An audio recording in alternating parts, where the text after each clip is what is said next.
Oh, it's yours. Why is this on?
Hello, Zinches.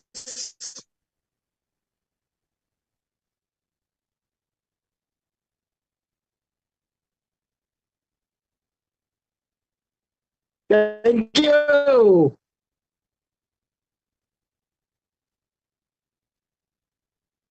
Can you hear you, Mom? You've got a network problem.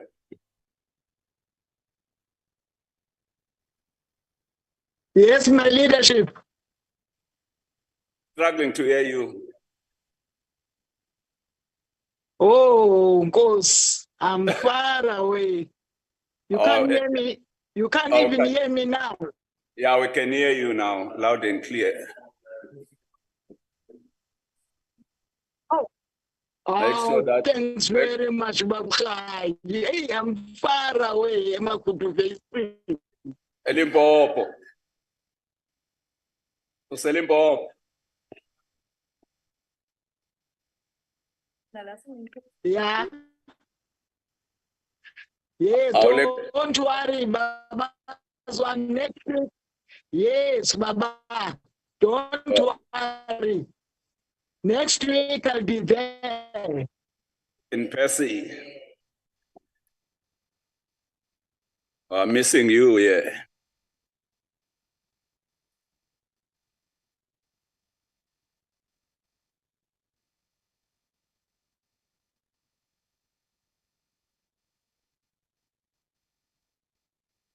Okay, can you hear me? Yeah, okay, yeah. Next week, don't worry, up until December. Don't worry, I'll be there, Baba. Hey.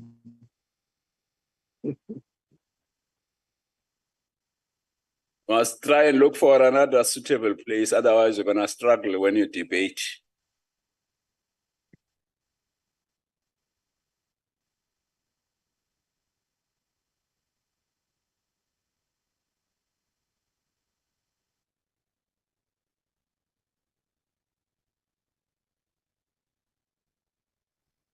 Do you think so, Baba?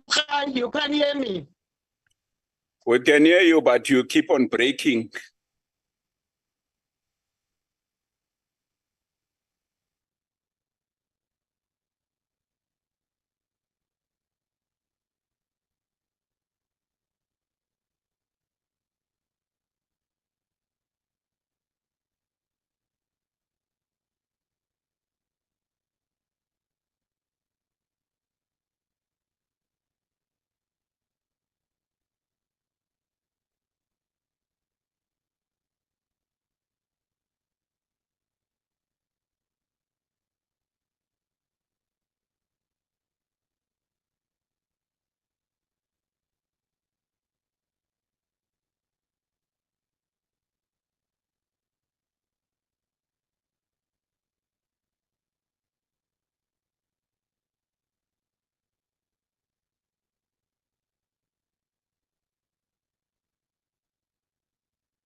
can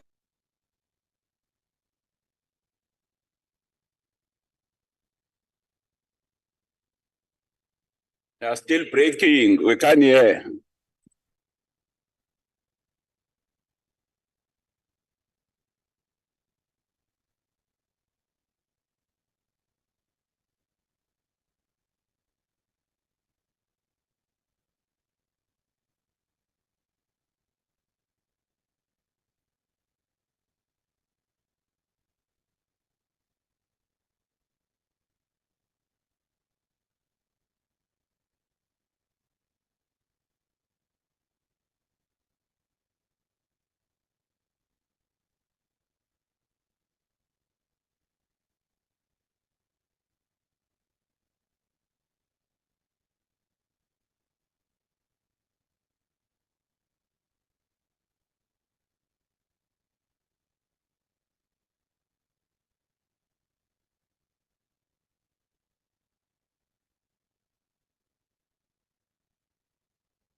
Recording in progress. Thank you very much. I'm now bow to my right, as usual, and my left. And having done so, request delegates to observe a moment of silence for prayer or meditation.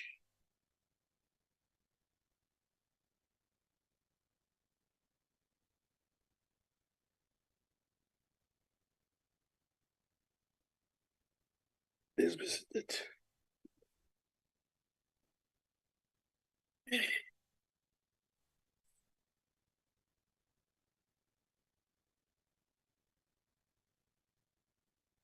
No, thank you very much. Allow me to take this opportunity to remind delegates that the rules and the process apply for this hybrid sitting.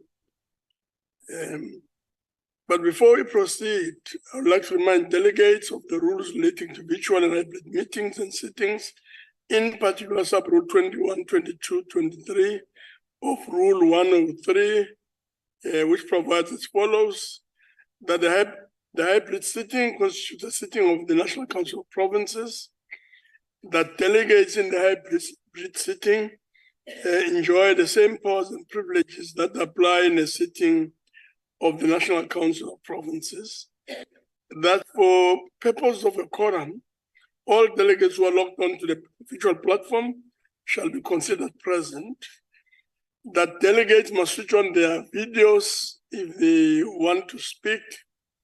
Delegates who experience connectivity issues are encouraged to use still photograph for identification on the virtual platform, as is the practice. Delegates on the virtual platform are encouraged to log on with the device only as logging on with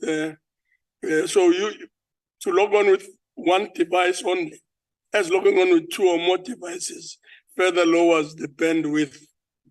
That delegates should ensure that the microphones on their gadgets are muted and must always remain muted unless they are permitted to speak.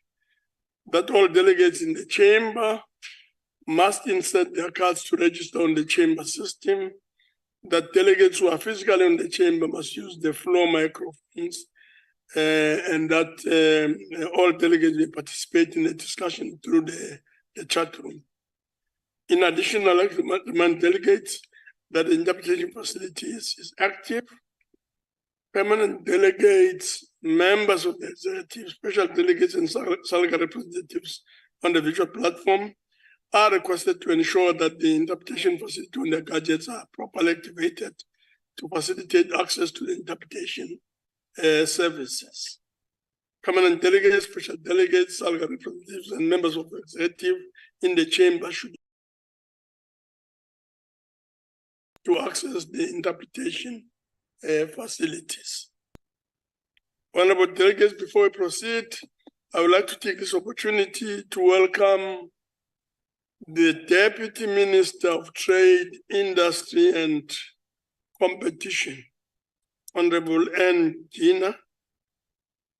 I hope the Deputy Minister is available on the virtual platform. To also welcome permanent delegates, MSCs, and all special delegates and Salga representatives to the House. We'll now move on to motions. Honorable Nkos. The first set of motions will be those motions that are notices of motion. So any delegates wishing to put forward the notice of a motion, we'll start with yourself. Yeah, let's start with yourself. Thank you, and good honorable House Chairperson. On behalf of the Democratic Alliance, I hereby move a motion that at its next sitting, this House debates the increased responsibility of the Independent Electoral Commission of South Africa to ensure that libelous and deliberately false information and clips of parties and their political leaders are acted upon swiftly. Parties that choose to be populist, disregarding the safety of South Africans, negatively affecting our economy and risking the livelihoods of more South Africans should be held accountable, because our hard-fought democracy and freedoms associated with it should never be abused for personal, short-term, narrow gains. I so move.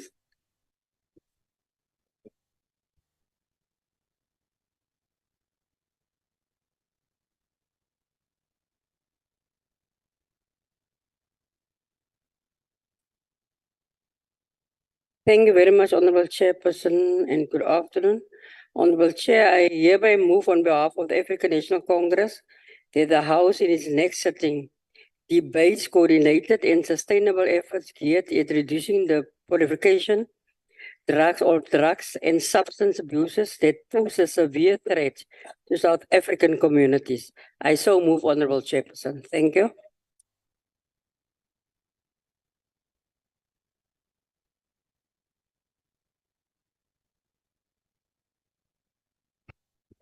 Thank you, Honorable Chairperson. I here move on behalf of the African National Congress that the House in the next sitting debate strengthening of regulations in order to ensure that spaza shops comply with the applicable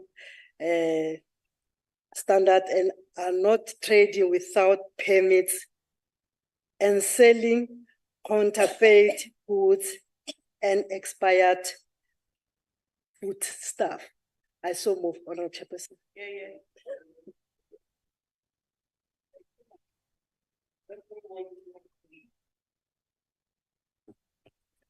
Thank you, Chair. I raise on behalf of economic freedom fighters that council in the next sitting debate how as a country we have no police service to speak of, as we have came to rely on deployment of South African National Defence Force to help fight high level of crime and bring calm and stability to the country. I so move.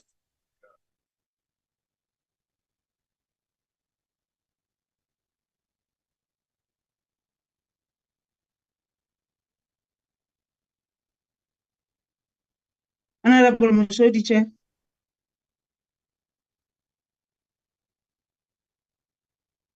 Please proceed. Sorry.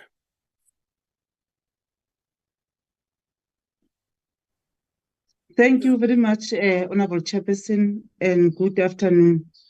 I hereby move on behalf of the African National Congress that the House is the next sitting debate increasing investment infrastructure to ensure the construction of project is undertaken with the necessary agency in order to improve access to basic service and increase the overall efficiency and competitiveness of our economy. I so move, Honorable Chairperson. Thank you. Thank you very much, Honorable Mosodi. Any other motion, notice of motion? We started with Lon, Samai, Bartlett, Marakhan, Mosodi. Any other push off? Okay. No. Yes, thank you very much. What that does is to take us to motions without notice. I'll start again on my left. So we start with Honorable Lund, to be followed by Badenhorst, to be followed by Boshoff,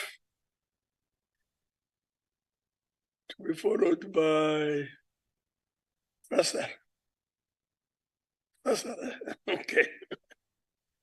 To be followed by Malika, to be followed by Ngosi, to be followed by Muima, to be followed by Sheikh. BB. No, BB will follow. Okay, let's start with Lund. Thank you, Honorable House Chair. I'm not sure if you've heard a birding motion in the House before, but here we go. On behalf of the Democratic Alliance, I hereby move without notice that this House notes that the tourism industry is critical to the economy of our country, that we are blessed with a natural beauty and a diverse geographical and cultural offering that caters to a variety of needs. It is unfortunate that often some activities are not accessible to everyone, and that individuals and groups that works for the easier and affordable accessibility should be applauded. That this House notes the efforts of BirdLife South Africa that has started a series of free avi-tourism educationals aimed at stakeholders, providing the opportunity to join guided birding experiences at different sites. Over the next 2 weeks, there are such educational experiences available in the greater Mossel Bay area, covering regions such as Groot en Kleinbrak, Vleesbaai, Voelvlei, as well as the north of Mossel Bay at the 8 Bells Mountain Inn. and that this House thank and appreciate the work done by BirdLife South Africa to develop and grow the tourism sector, and thereby contributing towards not only awareness of our beautiful country, but also towards job creation that is so needed. I so move. Thank you very much.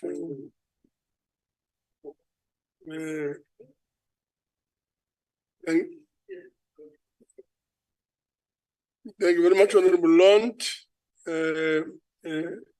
Any objection to the motion? There being no objection, the motion is therefore agreed to in terms of section 65 of the Constitution. Honorable Badenhorst. Thank you, Honorable Chair. Honorable Chair, on behalf of the Democratic Alliance, I move without notice that this Council note that the DA-run Western Cape has yet again emerged as a job-creating administration amidst a very tough national economic climate, following the release of the latest quarterly labour force survey statistics by Stats SA earlier this week. Note that with the creation of 305,000 jobs in the past year, the Western Cape is now responsible for an impressive 31.5% of South Africa's net employment gains, totaling 979,000 positions since the third quarter of the previous year. Noting that the Western Cape now has the lowest unemployment rate across all provinces at 20.2%, representing a decline of 4.3 percentage points over 1 year, surpassing the national average by 11.7%. Noting the expanded unemployment rate in the Western Cape is currently the nation's lowest at 25.6%. This rate is not only 13.8 percentage points lower than that of Gauteng, but also significantly more favorable than the Northwest province, which stands at double the Western Cape's rate. Noting that the above statistics serve as evidence of the positive impact of the Democratic Alliance DA-led Western Cape government's policies, fostering a business-friendly environment, enabling private sector growth, along with employment opportunities as enabled by the Jobs for Growth strategy in the province. Noting that the DA's governance in the Western Cape is synonymous with opportunity and prosperity, as is evidenced by our unparalleled employment statistics, I would like to congratulate Premier Alan Winde and his cabinet. On behalf of this House, I so move. Thank you. Any objection to the motion? It seems. Objections. Actually, it's not West Limpopo and KwaZulu-Natal increase. It's not true. So there being an objection, the motion may not be proceeded with and will become a notice of a motion. Next is Honorable Boshoff. Honorable Boshoff. Thank you very much, Honourable Chair. On behalf of the Democratic Alliance, I hereby move without notice that this Council notes with great concern the continuous electricity interruptions in Lydenburg that has absolutely nothing to do with load shedding. These interruptions can at times last up to 4 days. Again notes that the residents of Lydenburg are sitting with their hands in their hair as their pleas for this service delivery falls on deaf ears. Further notes that during the Rugby World Cup period, no electricity interruptions were experienced. But since the reintroduction of load shedding, parts of Lydenburg are off for days on end. Again notes that the DA calls on the MEC of Cochrane and Mpumalanga legislature to urgently engage with the municipal manager of the Thaba Chew local municipality to determine what the problem is and how it can be rectified, and requests that the municipal manager and the mayor of Thaba Chew local municipality engage with the residents to provide them with an explanation on these continuous interruptions to prevent the officials being the bearers of the residents' anger. I so move. Thank you very much. Any objection to the motion? There being no objection, the motion is therefore agreed to in terms of section 65 of the Constitution. We'll proceed to Honorable Fiscal. Thank you, Honorable Chairperson. On behalf of the Democratic Alliance, I hereby move without notice that this Council notes after a devastating fire in the Northwest that destroyed more than 1.3 million hectares, this has catapulted the province into another disaster in the form of hunger. The citizens of the Northwest are going hungry in 2023. recognizes the vast plains of Kagisano Malopo, Tahung, Naledi, Mamusa, and Swahing is covered with ash and stone, no employment and no food.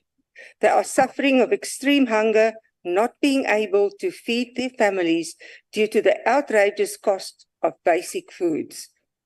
Acknowledge that the inevitable disaster further intensifies due to the unabated growing unemployment, and request urgent measures from the national government to intervene and prevent them from intense and inhumane conditions of forcing South Africans to live in hunger and without food.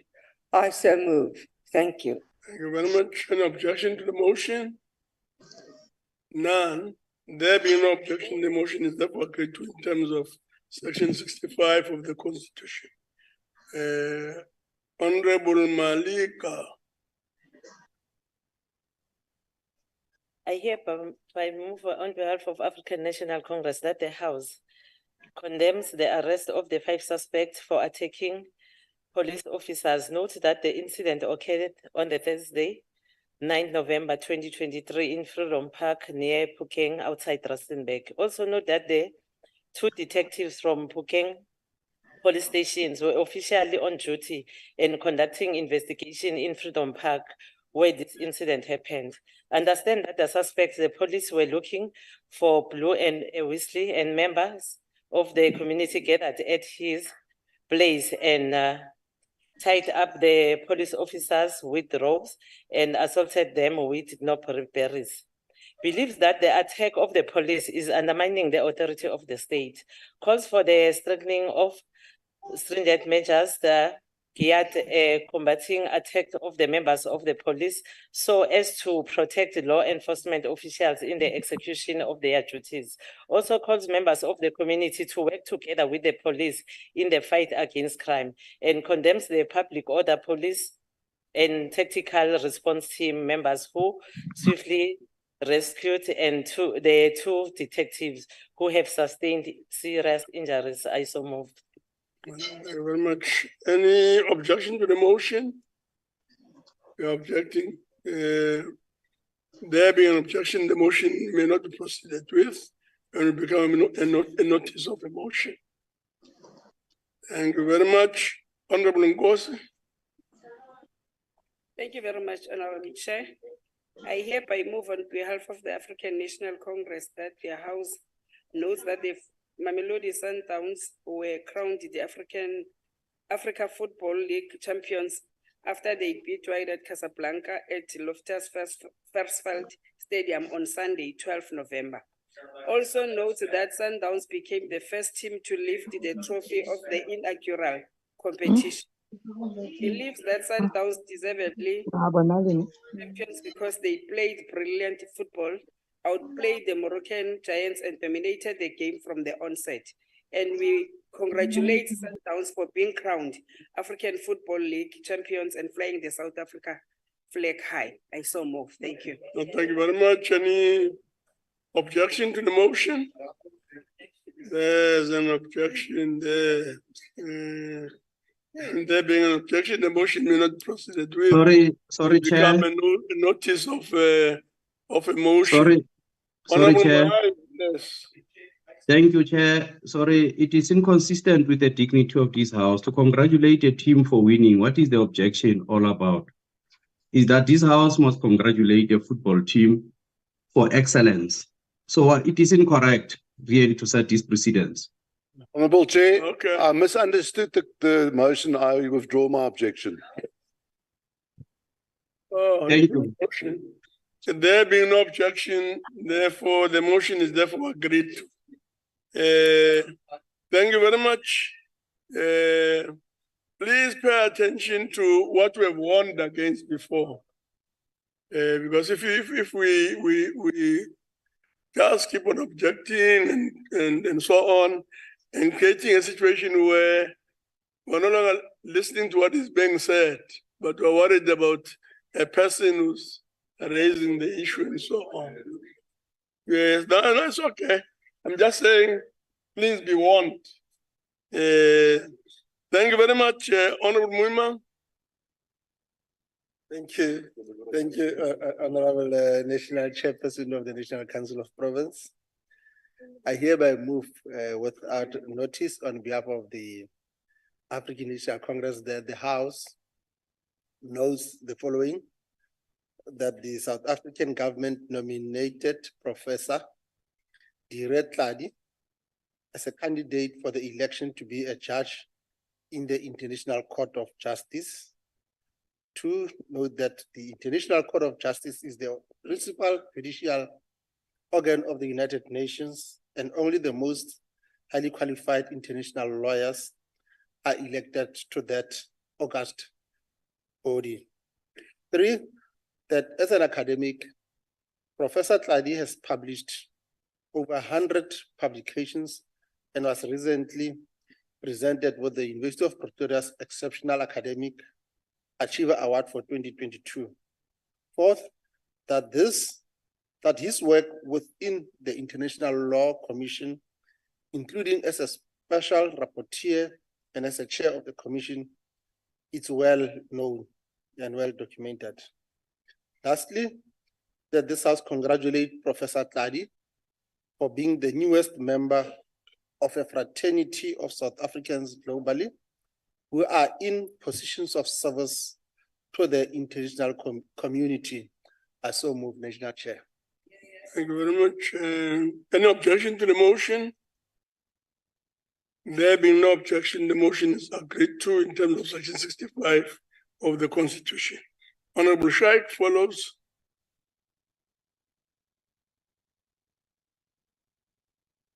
Thank you very much, Honorable Chairperson. I hereby move on behalf of the African National Congress that the House commends the police for swiftly arresting a 34-year-old suspect who was trafficking drugs worth 2.7 million en route to Cape Town from the Eastern Cape on Saturday, the 11th of November, 2023. Notes that the arrest was effected by a multidisciplinary operation led by the Hawks South African Narcotics Enforcement Bureau team based in Bellville, together with the Western Cape Crime Intelligence Counter Narcotics and Gangs. Further notes that the arrest was effected with the assistance of active South African citizenry who tipped and gave the information of a suspect traveling from the Eastern Cape to Cape Town with a truck loaded with Mandrax tablets to the police. Reckons that drugs pose a threat and wreak havoc in South African communities, and most of the time are the cause of violent crimes and women abuse, and commends the police for the job well done in reducing and ridding drugs off our streets through effecting arrests of drug traffickers. I so move. Thank you very much. Any objection to the motion? There being no objection, the motion is therefore agreed to in terms of Section 65 of the Constitution. Honorable BB, virtual. Thank you very much, Chairperson. I hereby move without notice on behalf of the African National Congress, notes that the Speaker of Gauteng Provincial Legislature, Honorable Ms. Ntombi Mekwe, was awarded the 2023 Parliamentary Equality and Diversity Award at the 66th Commonwealth Parliamentary Conference in Accra in Ghana. Further notes that the award is in recognition of her parliamentary services and her commitment to gender mainstreaming and the promotion of women's empowerment, the work of the Multi-Party Women's Caucus and the section of parliamentary work. Further knowledge is that through the annual awards, the CPA recognizes and highlights the invaluable contribution that parliamentarians are making to their local communities, both nationally and internationally within the Commonwealth. We also believe that Speaker Ntombi Mekwe is a fitting and deserving recipient of this illustrious award, and congratulate Madam Speaker Ntombi Mekwe for being honored with this award. I so move, Chairperson. Thank you very much. Any objection to the motion? We object. The CPA is nothing else but a colonizers organization who continues to colonize some parts of Africa. Therefore, we object. There being an objection, the motion may not be proceeded Agreed, with, Chair. No, and not will become objection, a Chair. notice of a motion. Thank you very Mangwenya much. agreed that it's a Thank you very much. colonized arrangement. We'll No, proceed we to don't agree with you. It's not like that. order. Honorable Mletsane. Thank you, Chairperson. My motion was about congratulating the Mamelodi Sundowns. I've been covered. Thank you, Chairperson. Okay, thank you very much. Any other motion without notice? Honorable Moss, yes, Honorable Moss. Thank you very much, Chairperson. I don't know why I'm last. I hereby move on behalf of the African National Congress that the House knows with shock the gruesome stabbing of the 26-year-old woman at a private student residence in Bella, Cape Town. On Saturday, 11th of November 2023, also notes that the 26-year-old woman was stabbed at the seaport while her alleged attacker, age of 30, is a UWC student. Believes that the stabbed woman and the suspect are a married couple. Condemns by the contempt it deserves the persisting violence against women was at the institution of higher learning. Calls for the institutions of higher learning to increase the implementations of programs geared towards addressing the challenges of sexual and gender-based violence, and commends the law enforcement agencies for swift actions in arresting the perpetrator of the brutal stabbing of this 26-year-old woman. I so move. Thank you very much. Any objection to the motion? None. Then there being no objection, the motion is therefore agreed to in terms of Section 65 of the Constitution.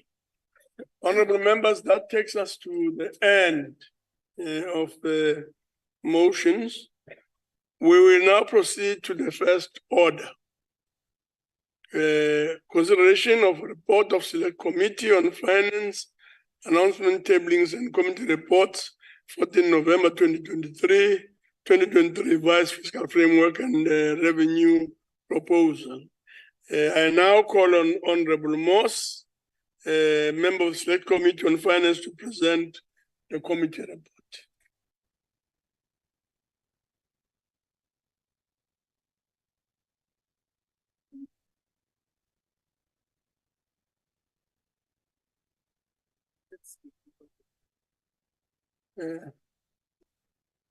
Thank you very much, Chair. House Chairperson.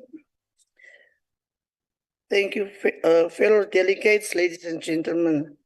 The Select Committee on Finance, having considered the revised and proposed fiscal framework referred to it, I would like to present the report for consideration by this House. On November the 1st, 2023, Mr. Enoch Lungwana, the Minister of Finance, presented the 2023 medium-term budget policy statement, MTPS, in Parliament. The Minister, along with senior officials from the National Treasury and the South African Revenue Services, briefed a joint session of Finance Appropriation Committees on November the 2nd. Subsequently, on the November 7th committee, the 7th of November, the committees received input from the Parliamentary Budget Office, PBO, and the Financial and Fiscal Commission following the budget tabling. The committee held public hearings on the 8th of November and received oral submissions from various stakeholders, including the following: COSATU, the Institute for Economic Justice, Public Economy Project, Western Cape Commissioner for Children Coalition on Debt Justice, Alternative Information and Development Center, Johannesburg Institute for Advanced Study, and South African Breweries. National Treasury and SARS responded to the issues raised during the public hearings and engaged with the committee and stakeholders on the 10th of November 2023. The committee recognizes that the 2023 MTBPS is presented amid very challenging economic conditions. The nation faces significant economic challenges, including electricity supply, rail network, elevated inflation rates, with increased borrowing expenses, weak demand, side support to the economy, and global economic challenges. These factors, among others, are expected to curtail economic growth. The observations of the committee acknowledges the resilience of the South African economy over the past 3 years, rebounding from 6.0% contraction in 2020 to 4.7% and 1.9% in 2021 and 2022, respectively, having been negatively impacted by, amongst other, electricity load shedding over a protracted period. The committee notes that the reverse GDP growth forecast for 2023 lowered from 0.9% to 0.8%. The primary contributors to this revision include lower household consumptions, expenses due to inflation and interest rate increase, and a lack of overall stimulation to the demand side of the economy, as well as the reduced net exports. The committee acknowledges persistent structural constraints, particularly in energy and logistics, contributing to the moderated average GDP growth rate of 1.4% projected over the medium term.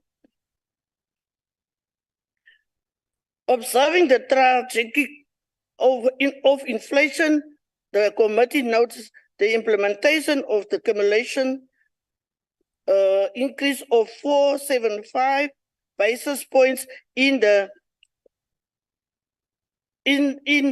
rate by SARB between November 2021 and May 2023. While there is a positive shift in the employment landscape with an increase in the number of employed persons, the committee expresses concerns about persistently high unemployment rate, currently at official rate of 2.6% and 4% when using the more comprehensive definition, not what the honorable members is breaking here by the Western Cape government creating job. You must look in totally over the country, not only the certain province. No, don't brag about your province. It's about the country. It's not a province in a country, of a country in a country. Recommendations. Recognition the impact of structural constraints on economic growth. The committee strongly recommends the swift implementation of energy and logistics improvements, encompassing comprehensive measures to overcome challenges in these critical sectors and unlock their potential for economic development. In expressing concern over the performance of SOEs, particularly Transnet and Eskom, the committee recommends that the National Treasury, together with the Department of Public Enterprises, share detailed turnaround strategies for these entities before tabling of the 2024 budget. The committee will confer with the Portfolio Committee of Public Enterprises for feasibility of a joint meeting. Given the downward revision in GDP growth attributed to lower household consumptions, the committee proposes policies to stimulate household spending as the most appropriated way of driving growth. This may involve targeted interventions to address inflation and interest rate impact on consumer behavior. The committee recommends close monitoring of evaluation and also particularly in the relation to fuel and food prices. Mitigation strategies should be developed to address potential risks such as oil prices increases currently flowed to the nations and other factors influencing the inflation outlook. To address the persistently high unemployment rate, the committee recommends a comprehensive approach that goes beyond short-term GDP growth.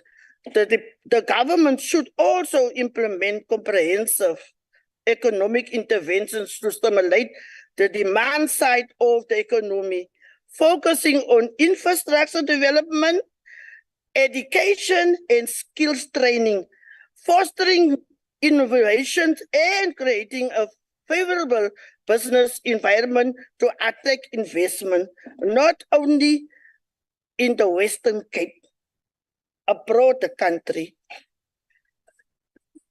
I want to stop. Yes. Yeah, I want, no, don't dream, please. On conclusion, Chairperson, I want to thank the Honorable Chairperson and table this report. The ANC support this report. Thank you very much. Thank you very much. Thank you very much, Honorable Moss. We will now proceed to declaration of a vote. So before we go to proceed with voting, I shall allow provinces the opportunity to make their declaration of vote in terms of Rule 86, if they so wish. Again, just as a reminder, it should be 3 minutes maximum per declaration. Any provincial declaration? No, none. We'll therefore proceed to voting on the question. And the question is that the report be adopted. And now call upon the provinces to cast their votes. When called upon to do so, heads of delegations must indicate whether they are voting in favor, against, or abstain. We'll do so in alphabetical order, starting with the Eastern Cape. Okay. Eastern Cape Yavuma. Eastern Cape in favor. Free State. A point of order, Chair. Point of order. Yes. I want to do a declaration, Chair. You want to do what? Pardon? I didn't hear what I'm saying. Please repeat. I want to do a declaration, Chair. Honorable members, we can't be doing toing and froing. We really must be disciplined and keep to the program and the proceedings as they unfold. But because we're really trying to encourage a culture where people participate. So we'll stop for now and allow you. On a point of order, Chairperson. Thank you very much, Chair. Chairperson, on a point of Honourable order. Chair, Yes, Chairperson. Mrs. Laboskakti and I, we're like a soapy. You know, Isidingo, Uzalo, or Bold and Beautiful. I know what she's going to say. She knows what I'm going to say. And you and everybody here knows what she and I are going to say. Can't you exercise your extraordinary powers and say that we must both table our respective inputs? You've got better things to do. Thank you very much. The fact that we have allowed her to do so would allow the others to do so. So we're back to declarations. Honorable Skakne? Thank If it was the EFF, you were going to say no. But because it's the DA, you have allowed them. We see you. We are watching you. Chairperson, I withdraw my point of order. Those are out of order. But because we don't want to waste time, really, we'll proceed.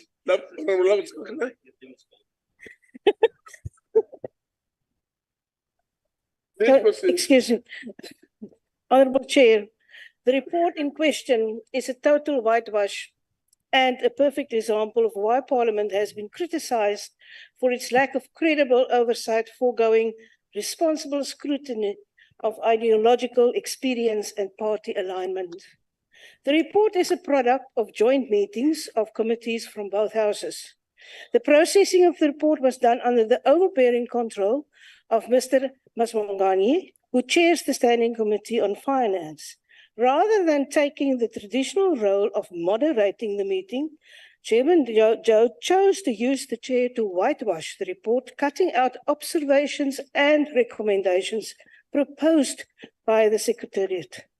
Observations and recommendations that emerged from the deliberations of the joint committees, but which may not align with Mr. Maswangani's deference to the executive and his party, were simply deleted. Never one to allow the facts to guide perceptions, the chair vetoed a comment on the imminent tax increases clearly signaled by Mr. Godwangwani and the National Treasury, but obviously are to sell to ANC voters. The most alarming whitewash of all was the refusal to state that the public wage bill is crowding out service delivery. This in spite of the fact that the additional allocation of 1.7 billion of equitable share to the Western Cape province is hopelessly insufficient to cover the increased wage bill. This means that in the Western Cape alone, 1.2 billion will need to be taken from service delivery to fund the wage agreement that government granted in order to appease their alliance partner. Now, according to Mr. Maswangani, we can't tell the truth, in spite of it being told by every presenter to the committee. While it was clear that there was broad disagreement, even among ANC members in the committee, the one good thing is that there was agreement across party lines that the Democratic Alliance proposal to increase the basket of items zero rated for VAT is indeed a necessary step. This sanitized report, bulldozed through the committee by the ANC, we will agree on that, Honourable Eunice, as well as the fiscal policy framework, are rejected. Thank you. Thank you very much. Honorable Karim. Thank you, Chairperson. Hands up, those of you. Hands up, those of you who didn't in some or other form anticipate what Mrs. Laboskatsi is going to say and what I'm about to say. But anyway, so let's start with this. If we're talking about whitewash, her account of what happened there is a whitewash. You see, firstly, it's absolutely not true that anybody said that Treasury didn't say it's in the public domain. Anybody who has access to the media, even on the smallest cell phone, which has got some data, knows that. Of course, what he was saying, and by the way, it's not fair, Chairperson. Mr. Maswangani is not here. He's in the other house. The DA must raise that in the other house if they so feel. But, you know, it's not fair. Now, it's absolutely not true. Also, to suggest he bulldozed the meeting implies they are like sheep, the DA, and moreover, I'm like a sheep. Now, whatever my weaknesses, I think it's hard to say that I'm very meek and servile and, you know, I'm under like some powerful influence of Maswangani, Mr. Maswangani, who's half my age anyway, right? But let me put this to you. It's just not true. On the matter of the wage bill, what he was basically saying is that we do not agree with Treasury. That's what he was saying. We do not agree with Treasury that the wages of the public servant should be sacrificed as against other options, including, by the way, as one of us said, MP salaries, right? So we're not saying the public sector wage bill is exactly where it should be. No, like everybody else, starting with us as MPs, even workers who claim to be developmental, not just interested in wages and working conditions, particularly our allies in COSATU, should also bear some responsibility. Why don't they focus on what we did? There's no whitewash. We said we don't approve of that. We don't approve of a VAT increase. We said no to it. They must look for other forms of taxes, but we also to say, of course, it's outrageously inaccurate. It's actually blatantly wrong for Mrs. Labuschagne to say when she wasn't even there, right, that the DA put this novel idea. Why doesn't she look at the 2017 or 2018 report when they increased VAT by 2%? It was the ANC and only the ANC that said no to it. And we said no to zero rating to expand the basket of products and commodities that are zero rated. We said it there. It's in black and white, so to speak. There's no racist term there. It's what I mean, it's in type. Okay. So why is she lying actually? Because that's a lie. That's not true. I don't know where this happened. Which planet was she in? Or those who helped her to draft that speech? That just didn't happen. If people like, watch the recording. The DA never suggested something that the ANC's, well, maybe we should thank the DA that finally, Honorable Chair, 4.5 years, they've come around to recognizing what we said in our report in the Standing Committee on Finance. Where's Ms. Mashlangu? She will confirm it. Thank you very much. Honorable House Chair, I think you raised it in 1 or 2 debates ago. If you accuse another member of the House of lying, you should bring a substantive motion. You can't just state that in the House. Now, I know sometimes we struggle to rule immediately on that, but I think that is a pretty straightforward one, and honorable members should withdraw that, and then we can continue. Thank you. Honorable members, really, I'm happy to. You know, we can't blow hot and cold on this thing of unparliamentary language. And of course, just said to members, please stay away from doing that. But I'm sure on this question that Honorable Lunt is raising, the issue that she's raising, we can come back to the House and give you a very brief report on how this matter of lying as a word, has been used in this House consistently over time, and the kinds of rulings that have been made. So we're not going to that. Okay. We're not going to that. But I'm happy to withdraw that. Please, honorable members, allow me to continue. We shall now proceed to voting on the question. And the question is that this report be adopted. So I now call upon the provinces to cast their votes. And when called upon, heads of delegation must indicate whether they vote in favor, against, or abstain. And as we've said before, we'll do so in alphabetical order. So we'll start with the Eastern Cape. Eastern Cape. Eastern Cape, Eastern Cape agrees. Free State. Free State votes in favor, Chairperson. Free State votes in favor. Gauteng. Gauteng in favor, Chairperson. Gauteng in favor. KwaZulu-Natal. KwaZulu-Natal iyayeseka sihlalo. KwaZulu-Natal supports. Limpopo. Limpopo vote in favor, Honorable Chairperson. Limpopo is voting in favor. Mpumalanga. Mpumalanga agrees, Chairperson. Mpumalanga agrees. Northern Cape. Northern Cape vote in favor, Chair. Northern Cape is voting in favor. Northwest. In favor, Chair. Northwest vote in favor. Northwest votes in favor. Western Cape. Western Cape objects. Western Cape object. And therefore against.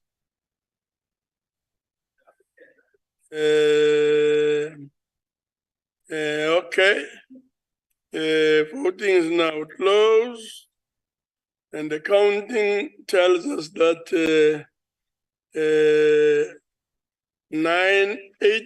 eight out of 9 provinces voted in favor. I therefore declare the report adopted in accordance with Section 65 of the Constitution. Thank you very much. We now move to the second order. The second order is consideration of the Prevention and Combating of Hate Crimes and Hate Speech Bill, B9B 2018, National Assembly, section 75, close bracket, and report of the Select Committee on Security and Justice thereon, announcement tablings, and committee reports 08 November 2023, page 7, close brackets. I now call on Honorable Shaik, Chairperson of the Committee on Security and Justice, to present the committee report. Honorable Shaik. Thank you very much, Honorable Chairpersons. Greetings to your good self and to all honorable members. Honorable Chairperson, the Prevention and Combating of Hate Crimes and Hate Speech Bill seeks to give effect to the Republic's obligations in terms of the Constitution and international human rights instruments concerning racism, racial discrimination, xenophobia, and related intolerance in accordance with international law obligations, to provide for offenses as hate crimes and the offense of hate speech and the prosecution of persons who commit these offenses, provide for appropriate sentences that may be imposed on persons who commit hate crimes and hate speech offenses, provide for the prevention of hate crimes and hate speech, the reporting on the implementation, application, and administration of this act, effect consequential amendments to certain acts of Parliament, and to provide for matters connected therewith. The bill is tagged as a bill to be dealt with in terms of Section 75 of the Constitution. Honorable Chair, the bill was referred to the Select Committee on Security and Justice on the 14th of March 2023. In response to the Select Committee's invitation for written submissions, 40 substantive submissions were received, as well as submissions and petitions that were delivered to Parliament on the day of the deadline. The committee took a decision to host public hearings on the substantive submissions, and 30 oral submissions were made to the committee. Emanating from the oral submissions, the committee requested certain organizations that had presented to provide further information and received 4 submissions. The committee received a briefing from the Department of Justice on the department's response to the public written and oral hearing submissions on the bill. On the 18th of October 2023, the committee deliberated on the bill and received proposed amendments by the Democratic Alliance, which the department responded to. In the committee deliberation on the 25th of October 2023, the committee considered proposed amendments that emanated from the public hearing process, as well as areas that the National Prosecuting Authority advised would need amending. On the 1st of November 2023, the committee considered and adopted clause-by-clause amendments, and the DA proposed that their amendments be considered as well. The committee report was adopted on the 8th of November 2023. Honorable Chair, in the committee's consideration of the bill, the committee discussed the need for a definition of hatred and whether the definition of hate speech required expansion.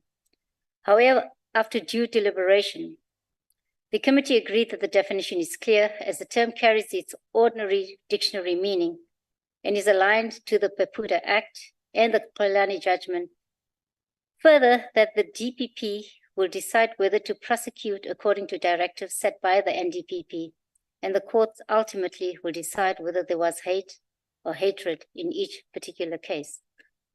The committee considered the penalty clause in clause 6 and proposed reducing the maximum sentence from 8 years to 5 years, with the understanding that the courts will have a discretion, and this is a maximum sentence. The importance of having a reasonable sentence was emphasized. The committee further supported the notion of making hate crimes and hate speech a statutory offense. Committee members emphasized the need for a statutory crime to combat racism, as well as prejudice against vulnerable groups, while at the same time continue to engage in efforts towards greater social cohesion and celebrating diversity. Committee members also expressed support for the NPA amendments, in that these amendments will serve to improve the bill and make the bill more effective in dealing with hate crimes and hate speech, and how these matters are dealt with in the criminal justice system. Committee members further expressed support for hate crimes and hate speech being dealt with in the district courts, as well as the regional courts, as this will ensure that the regional courts are not overburdened with too many cases. The committee also found during its deliberation and engagement with stakeholders that there is a strong need for education, public awareness, and training on this bill. Honorable Chair, the proposed amendments are largely of a substantive nature, with some technical amendments, and include the following. In clause 1, which deals with definitions, amending the term asylum seeker to asylum seeker status, deleting definitions that are unnecessary, i.e. the definition of Criminal Procedure Act, the definition of Director of Public Prosecutions and DPP, amending the definition of court to include the district courts in addition to the regional courts. Clause 3, which deals with the offense of hate crimes, clause 3, subclause 1b, amended to refer to the victim, the victim's family member, or the victim's association with or support for a person or a group of persons who shared the said characteristic. Honorable Chair, this amendment deals with the inclusion of a person exhibiting the characteristic and is not limited to just a group of persons exhibiting the characteristics. Clause 5, which deals with victim impact statements. Clause 5.2, subclause 2a, deletion of when adducing evidence or addressing the court on sentence in respect of an offense under this act, consider the interests of a victim of the offense and the impact of the offense on the victim. And this was deleted because it was unnecessary to include this, as the NPA does this in any case. Clause 5, subclause 2b, 1 and 2, that the subclause should be amended to include the following. A, someone authorized by the victim to make such a statement on behalf of the victim. B, in the event of the victim's death, the victim's associate. C, an organization or institution with expert knowledge or experience of the group to which the victim belongs. This provision, Honorable Chair, is made for when you can't get a victim impact statement. For example, if a victim dies or can't testify, then you can get it from other people as specified in the bill. Clause 6, which deals with penalties or orders, to amend the maximum sentence from 8 years to 5 years, which was in line with international best practice. Clause 7, which deals with the national instructions or directives. Clause 7, subclause 2b3, to delete as many and as possible, which is a consequential amendment as a result of the amendment to the definition of court. Clause 8, which deals with reporting on implementation of the Act. Clause 8, subclause 1a and b are consequential amendments. Clause 8, subclause 1c, the removal of quantitative and qualitative data and the insertion of C, prescribe the information that must be collected and collated by the clerks of the court and registrars of the High Court. Honorable Chair, the committee thanked all stakeholders for their valuable input as it allowed the committee to internalize some of the challenges which stakeholders had with the bill. This bill is of great importance in addressing South Africa's past and future.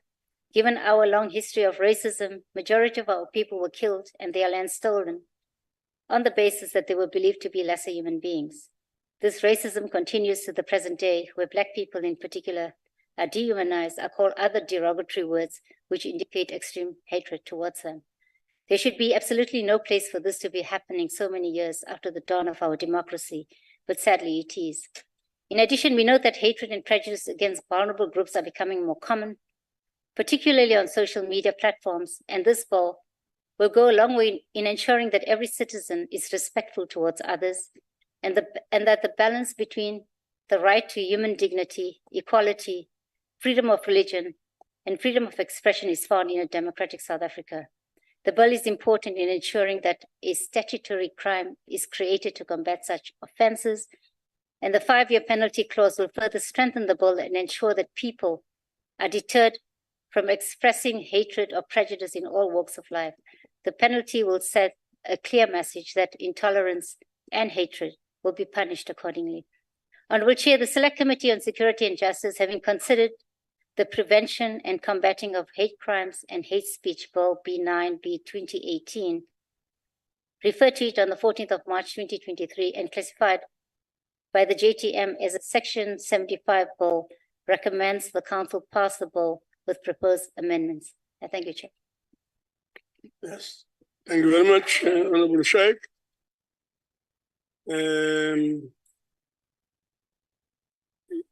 So before we proceed any further, I shall allow political parties an opportunity to make their declaration of votes in terms of Rule 78, if they so wish. And once more, a reminder, maximum 3 minutes per declaration of vote. Any political party wishing to make a declaration? Chair. Yes, Mikalakis. Okay, not a problem. Send money though. Send money. Send money. You. Oh. So no, thank you very much. We'll proceed, honorable members. We'll move on. Revenge. We'll now proceed to the voting. Before Honorable we do, Chair. we'll allow Honorable 1 Chair. minute. Honorable Yes. Chair, you Who's talking? This Who's the toy talking? talking, Chair. Sorry? Honorable Chair, this is the toy speaking. You The recognize Toit, yes. Honorable Mikalakis. The Toit, yes, please. You Toit recognize Honorable consideration. Mikalakis. May I And if proceed? so, Chair? please proceed. Thank you. Honorable Mikalakis is start before with me. the Toit. But I don't mind the idiot. We'll Can we start just with ask Honorable Dove to please mute his microphone? He's but busy you with the people can't discussion. speak. You can't all speak at the same time, you know. We'll start with Detroit, and the person who will follow is Mikalakis. Thank you. Thank you, Honorable Chair. I see. And I please see. give the Dove, I see Honorable Chair. Msamai wants to speak as well. Then we move to Msamai. Any other declaration? No, none. And Dodovu, Chair. Todo wants to speak as well. That's fine. So let's start with Detroit. Detroit, Mikalakis, Msamai, and then Todo. Thank you, Honorable Chair. Agbare voorsitter, 'n paar aspekte om oor na te dink. Kan hierdie wetgewing as nog 'n poging gesien word om politieke haat op papier te laat manifesteer, voordat dit die wig van verdeeldheid net verder indryf? Kan hierdie wet juis as 'n gereedskapstuk gesien word wat deur gemeenskappe en groeperings en selfs politieke partye gebruik gaan word om lewens te verwoes, of gaan hierdie wetgewing gebruik word om in die praktyk as 'n dolk van veragting eerder as 'n swaard van gereg gebruik te word?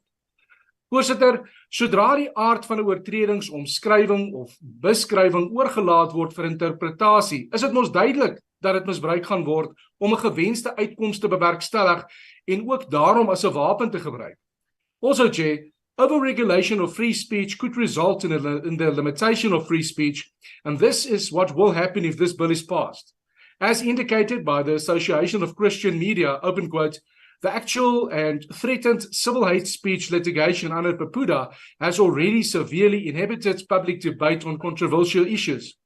With the threat of jail sentence, the effect on legitimate free speech will be greater, and up to 5 years or 8 years as they stipulated is more than the penalty for housebreaking, 5 years for the first offense and 7 years for the second offense, and the maximum penalty does not differentiate between a person inciting violence and a person expressing an opinion on someone else disagrees with, close quote. Voorsitter, op hierdie punt is die departement van mening dat die kwessies aan die diskresie van die voorsittende beampte oorgelaat moet word. Dis belaglik. Die kort en die lank is dat die regte van alle Suid-Afrikaners ten alle tye beskerm moet word, maar sodra wetgewing ingestel word om die toonhoogte en die melodie van die liriese lied te beperk, maar die vink se kwetsende skril uitroepe om groeperinge te skiet en te vermoor as 'n struggle lied te klassifiseer, weet jy dat die dirigent met hierdie toorstaf in die hand staan en niks goed uit hierdie wetgewing kan vloei nie. Honorable Chair, as the Honorable Sheikh said that, in my own words, this will definitely be used to address some things that is currently happening in this country, but I want to put it to you that incitement like by certain political parties chanting, kill the boer, kill the farmer, must be revisited in the light of this bill if it is passed. Die Vryheidsfront Plus ondersteun nie hierdie wetgewing nie, voorsitter. Dankie. Thank you very much. Mikalakis. Thank you, Honourable Chairperson. Honourable Chairperson, let me begin by stating unequivocally that hate crimes and hate speech, whether based in racism, sexism, homophobia, transphobia, or any other form of prejudice, has no place in a democratic society. But it is a societal problem that will require society to call it out wherever we encounter it and build a freer, more open society for all. However, it is our job as lawmakers to ensure that we pass the best possible version of all legislation that comes before us. And it is the DA's belief that this bill is not that. Our issues with the bill include that A, in criminal law, elements of the crime need to be clearly defined to ensure that the public knows the nature of the crime before it's committed. This is not done with regards to the definition of hate and the definition of hate speech in its current form, and it is too wide. B, clause 4.2 is too narrow, creating a risk of limiting free speech, and the lack of a definition, as in A just mentioned, is, in our party's opinion, increasing the need for clarity and a broader clause. And finally, the DA is of the view that the sanction as contained in the initial bill introduced by the department in the National Assembly would be more appropriate and in line with sanctions handed down to date for similar crimes. However, we do welcome any form of reduction of the ridiculous 8-year maximum sentence that the National Assembly initially worked in. In its current form, Chairperson, it is not good law, and in the sense that it is unclear and likely to be unconstitutional in some aspects, in which case it would make no contribution, neither to the victims of such crimes who deserve respect and protection, nor to free speech in our country. The DA, therefore, cannot support this bill. Thank you. Very much. Honorable Mzamai. Thank you, Chairperson. Prevention of Hate Crime and Hate Speech Bill. Chairperson, we must firstly outline how complicated and open to manipulate this bill is.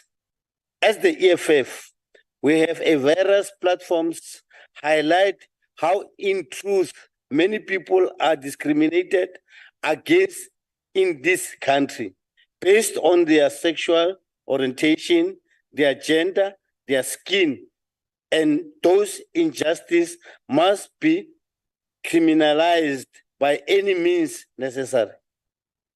Race remains a continuous issue and is used by those with money, for instance, AfriForum, who seek to get political speech by calling and resist, who continue to harass our president and commander-in-chief, should never be allowed to prosper. The bonds of continuing should be who should be prosecuted for the crime of hate speech and inciting harm. For the truth is, it is Black people who work in the farm that are exposed to hate speech and hate crime. It is the LGBTQI+ community that is subjected to hate crime and hate speech. It is people who have albinism who are subjected to hate crime and hate speech. Those are the some of example of what hate crime and speech are and what characterize them. Speaking out about the clear disparities in the country that continue to thrive, even post-apartheid, should never be termed as hate speech. We must in truth highlight that we as the economic freedom fighters will not tolerate elements which seeks to get the truth that the economy of this country is still in white hands.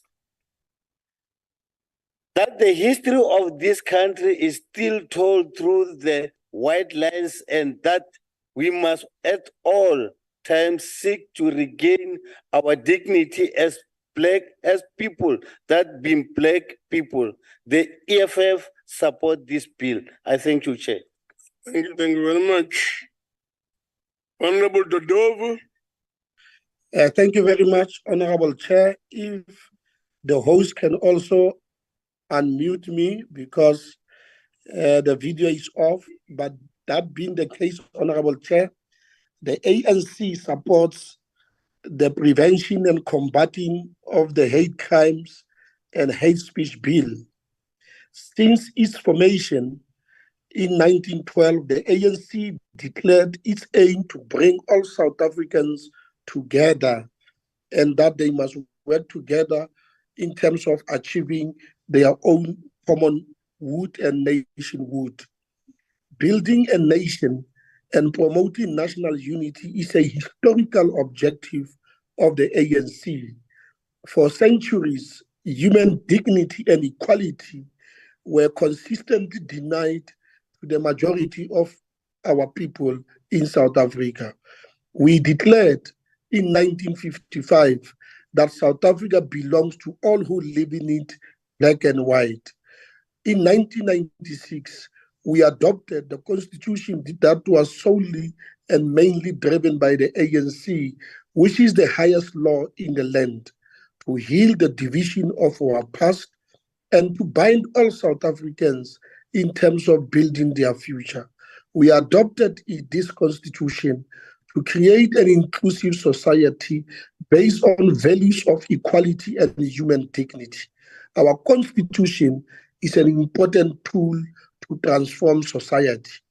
While we have made great strides by enacting progressive legislation in an effort to foster social cohesion and established state institutions, the damage caused by centuries of colonial rule, the entrenchment of divisions, degradation, humiliation, and hate are still embedded in the minds of our people. Our nation is still deeply divided, Chair. We support the enactment of this law, the prevention and combating of hate crimes and hate speech, as it seeks to give effect to the Republic's obligations regarding prejudice and intolerance.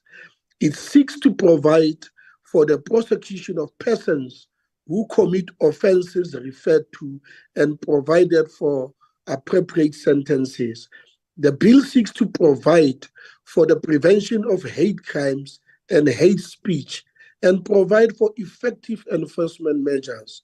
From time to time, Honorable Chair, we witness violent conduct of persons who are motivated by clear and defined prejudices. The bill seeks to address that. The message of deterrence is very much important. We want to live in a country free from hate and prejudice, where we are united in our diversity. It is in that context, Honorable Chair, that the African National Congress of Luthuli, of Mandela, of Tambo support this bill. Thank you very much, Honorable Chair. Thank you very much. Honorable Dodovu, thank you very much. We will now allow a 1 minute window to delegates outside the virtual platform to join the House. And that 1 minute starts now. Because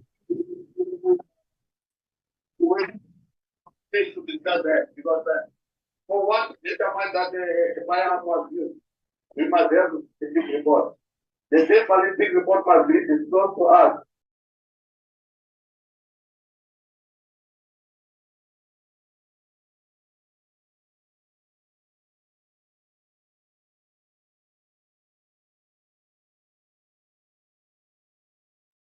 Dodovu is abusing us and you are quiet, Chairperson. I don't know why.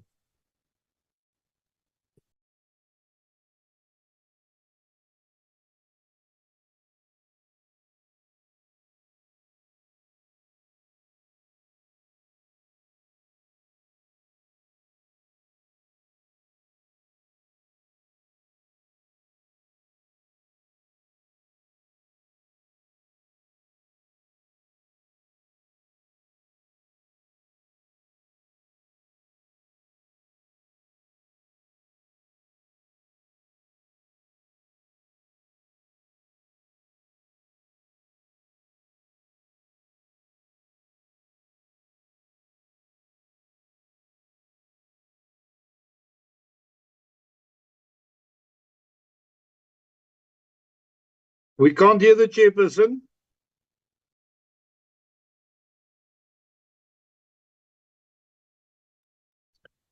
Open the mic, Chairperson. We can't hear you, Chairperson. The staff Chairperson, we muted you. We can't We hear can't you, hear you. Chairperson. They are can't hear dealing you, with Chair. you. We can't We hear can't you. hear you, Chair. Why are they raising Staff have hands? muted you. The we staff can't have hear the they chairperson. dealt with you. That staff. Chair, it's later. I've got a problem with network. I'm We voting can't yes. hear the Chair. Chair? Let the chair unmute himself. We can't hear nothing. We don't know what to vote for or not. Can the table team please assist? Members are finding it difficult to follow the chair's instructions. This time the staff, the table staff is Chair? dealing with him. Chairperson. We'll have to start the voting because we didn't hear. Chairperson. You're not starting Order, anything. Chair. Order, Chairperson. Order, Chair. Honorable members. Honorable Order, Chair. Honorable members. Chairperson, we can't hear on visual. Take my vote Only in the favor. I house. don't know for what, but just take it in Chairperson? favor. Oh my God. Chair, Can I've the got a table problem. assist us?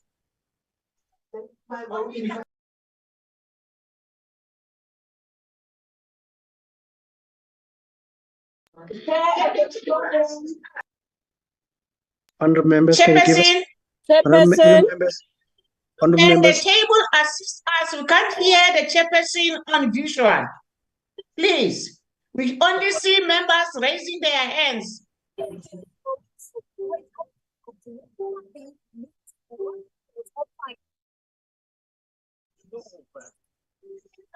Order, Chair. Chair, I'm voting yes. Order, It's Chairperson. later. Chairperson, I'm raising a point of order. Ms. Ngwenya, Hey, Honorable Oh Ngwenya, my God. Honorable Hello? Ngwenya, just check the Hello? chat. Apparently the house is Did you aware hear of the audio problems. I'm trying to do that. Let Please me be patient. Please be patient. Oh, no. You can't work like that. Yeah, tell him, Mangwenya, we can't work like that. We can't.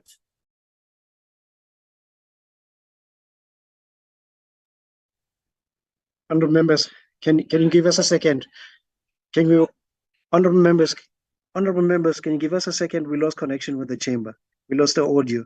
Give us a second. We're dealing with it.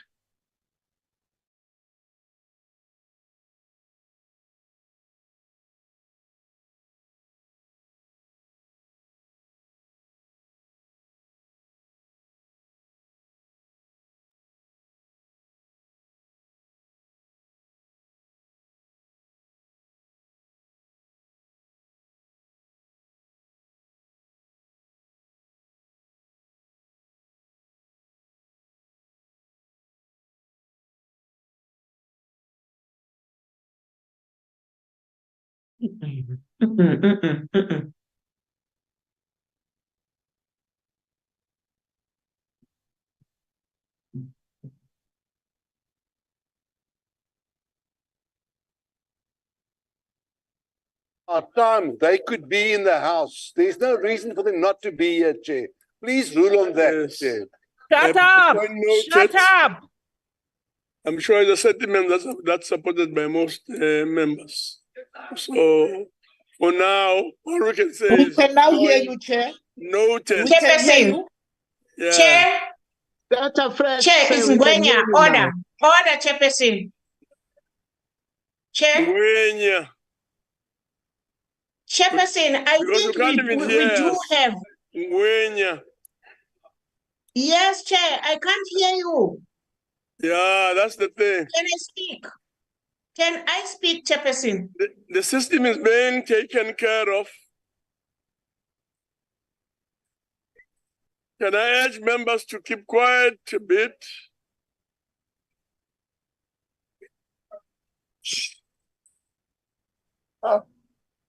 Chair, can I speak?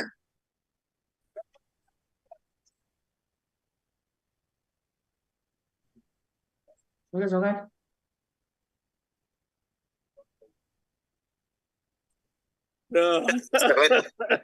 with your permission, Chair. Hello? Hello? Yes, Advocate. Chair, with your permission, we just want to test if the sound has been restored. Yes, we can hear you. Now been restored. Thank you very much. Okay, thank you very much. The sound has now been restored. Can we look at the whole question of voting again? We'll start with those in favor, move to those against, and finally those who are abstaining. So I'm now calling on those who want to vote in favor to please lift up their hands. In favor, Chair. In favor, Mohai, your vote is Landsman in favor, noted. Chair. Landsman noted. PP in favor, sir. I can't hear that. PP. Nita's hand is also noted. PP. BB is noted. Mushodi. Mushodi is noted.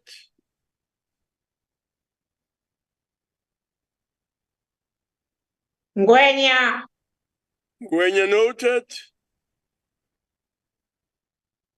Mtabeleng also. I can't hear that. Chabeleng noted. Mamrobela. Mamrobela noted.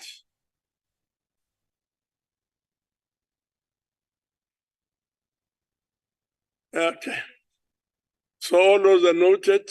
I'm sure the table has ensured that all the names as indicated are taken into account.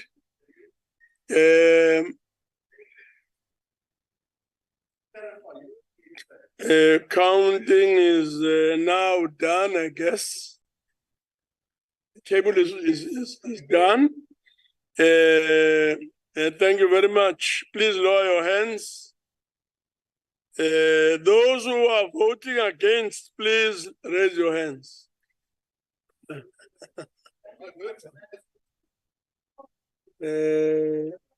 Those voting against, please raise your hands and keep them there.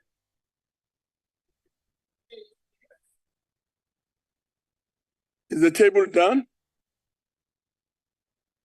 They're free to indicate.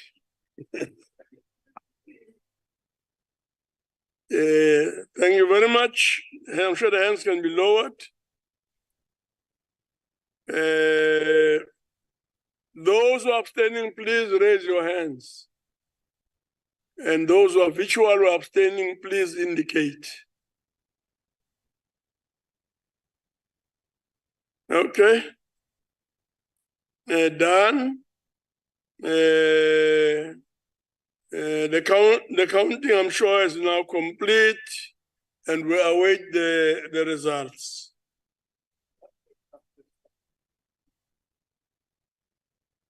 The voting is as follows: 29 in favor, 15 against, 0 abstentions.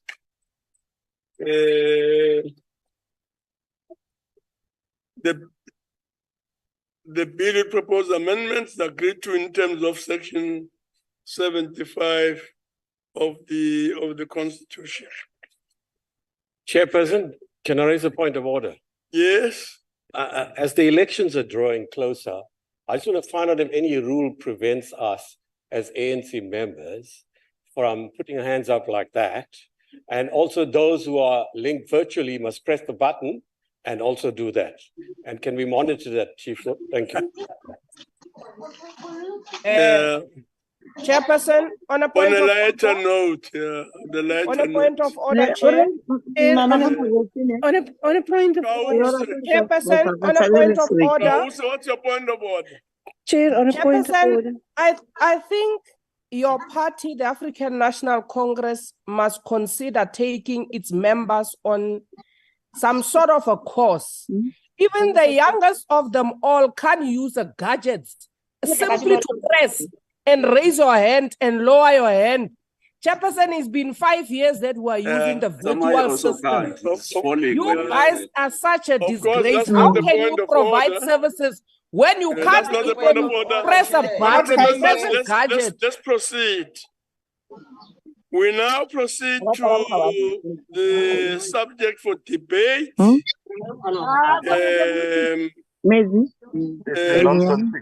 As printed on the order paper, debate on 2023 Africa Industrialization Day, renewed commitment towards an inclusive and sustainable industrialization and economic diversification plan for South Africa.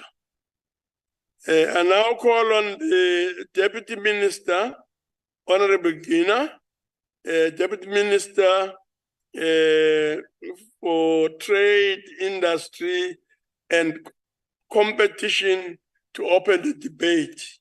Honorable Gina. Thank you very much, House Chair, Honorable Sondo. Greetings.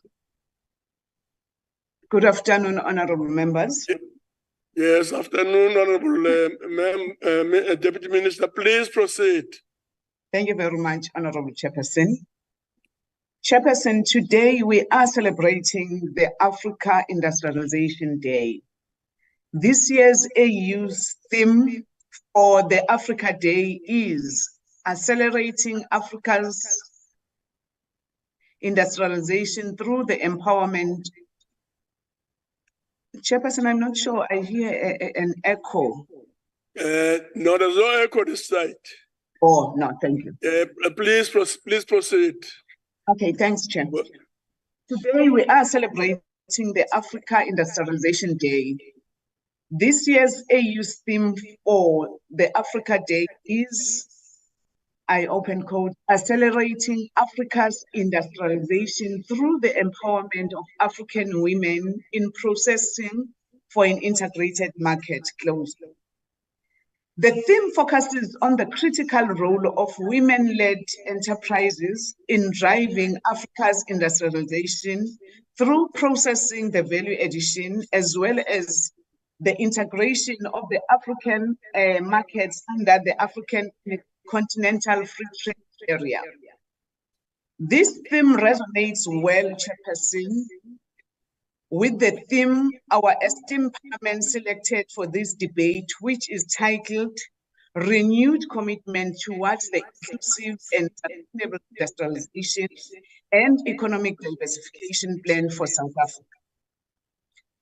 The African continent is a land of opportunities, which, if unlocked, can facilitate sustainable development and accelerate structural economic transformation, which is essential for job creation. Our continent is blessed with a wealth of resources and the fastest growing population in the world that promises both a source of human capital and a ready market. The continent is well endowed with natural resources that can drive resource-based industrialization. The continent is sitting on more than 82 trillion US dollars in discovered natural resources. And I want to underline that in discovered, because there are so many of them that are not yet discovered, with the potential to contribute 30 billion US dollars a year in government revenues over the next 20 years. Africa also possesses other natural resources like minerals, rivers, forests, fisheries, etc., in a vast quantities worth significant amount of money. The value added of these fisheries and aquaculture alone is estimated to be more than 24 billion US dollar. However, many countries continue to export raw materials with little value additions. For an example, Africa exports 69% of the world's raw cocoa beans, but only 16% of ground cocoa, which is typically worth 2 to 3 times more per ton than the raw cocoa. Transforming the agriculture sector in Africa towards agro-allied and industrialization could open markets worth more than $100 billion a year by 2025 and can contribute to increasing income, feeding Africa, and alleviating poverty. Chairperson, African economies are remarkably import dependent for even basic products ranging from apparel to shoes and electronics, and the African continent continues to record the fastest growth in imports of manufacturers.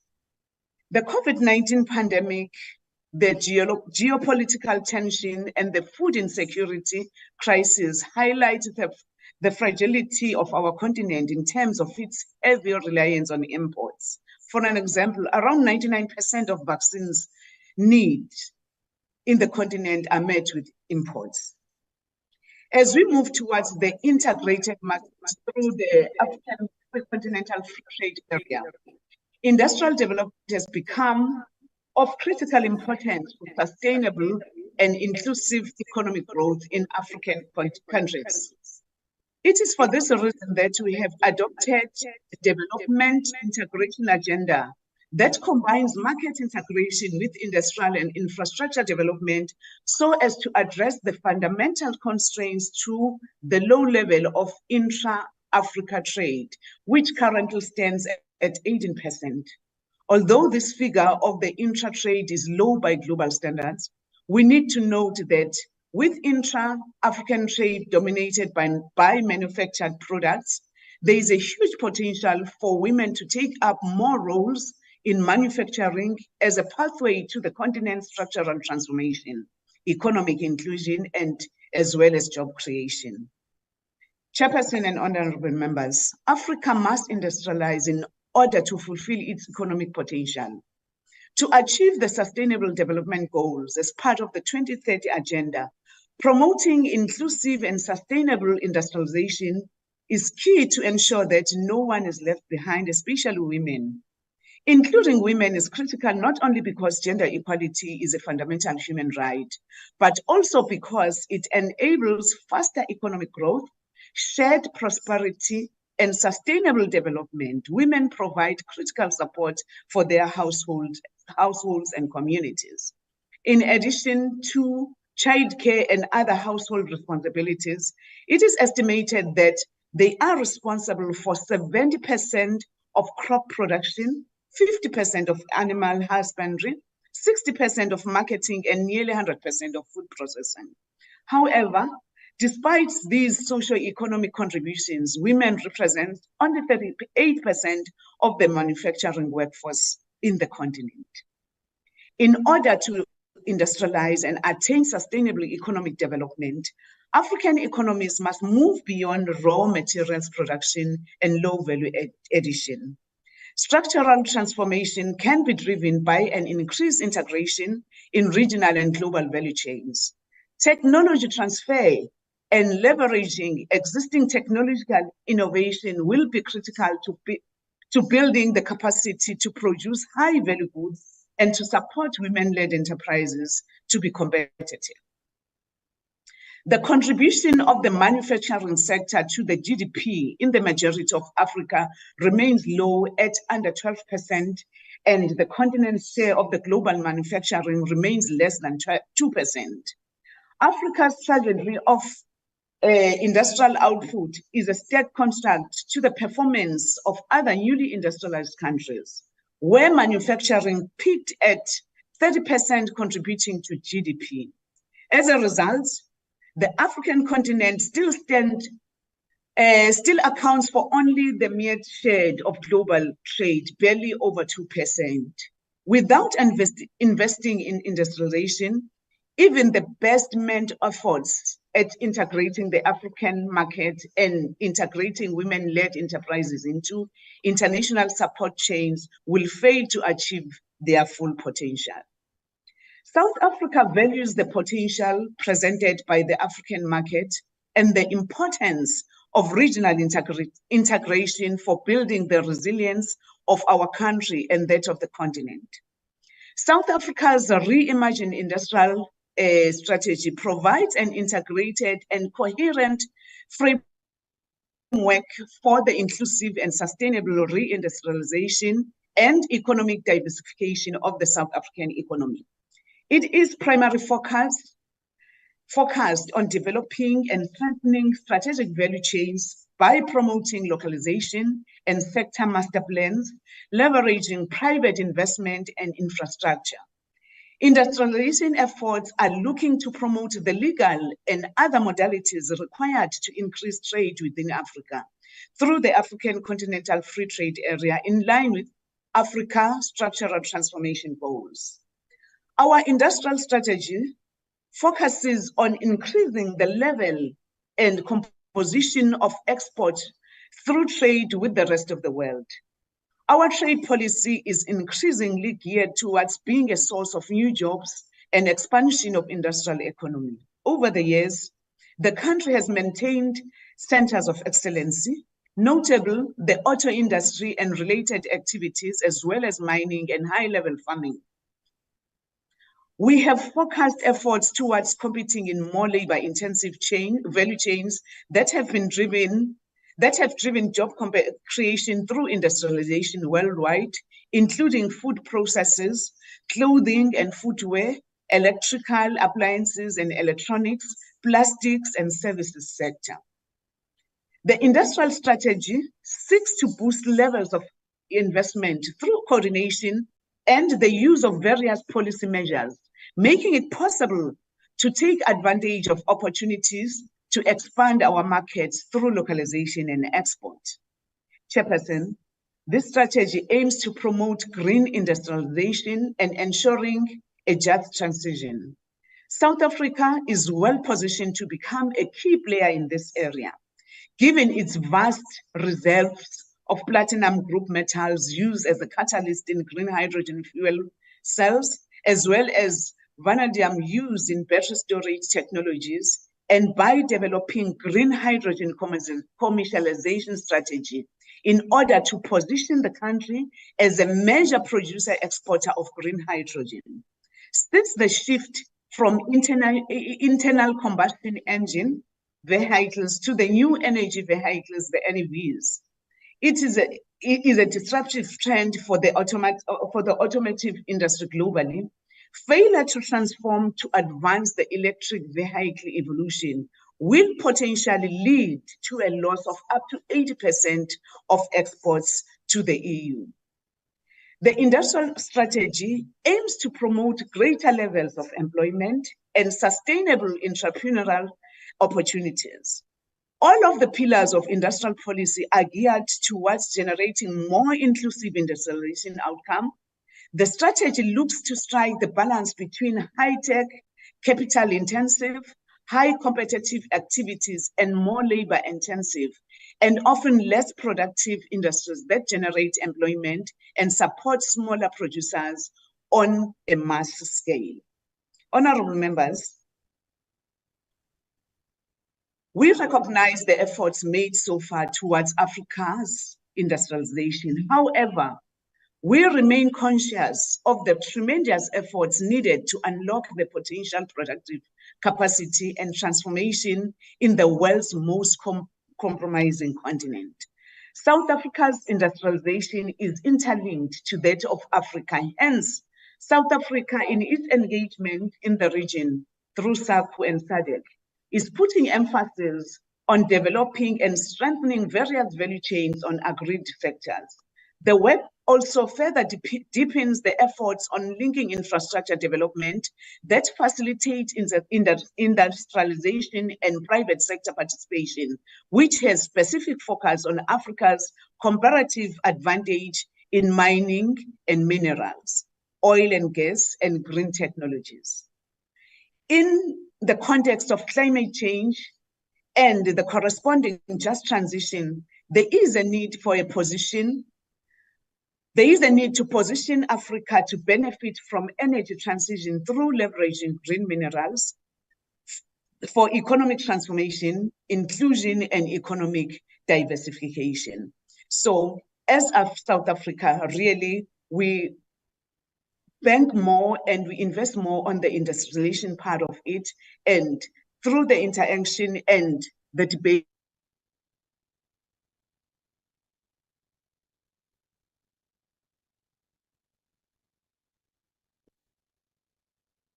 TM.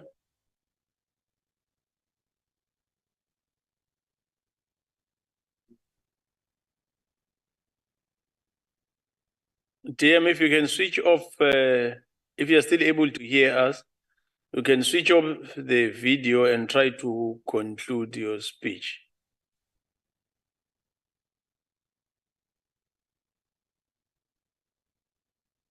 Let's agree that you'll have the remaining 4 minutes added to the 5 because she'll be concluding. I think it's a fair process. We're not going to be stopping.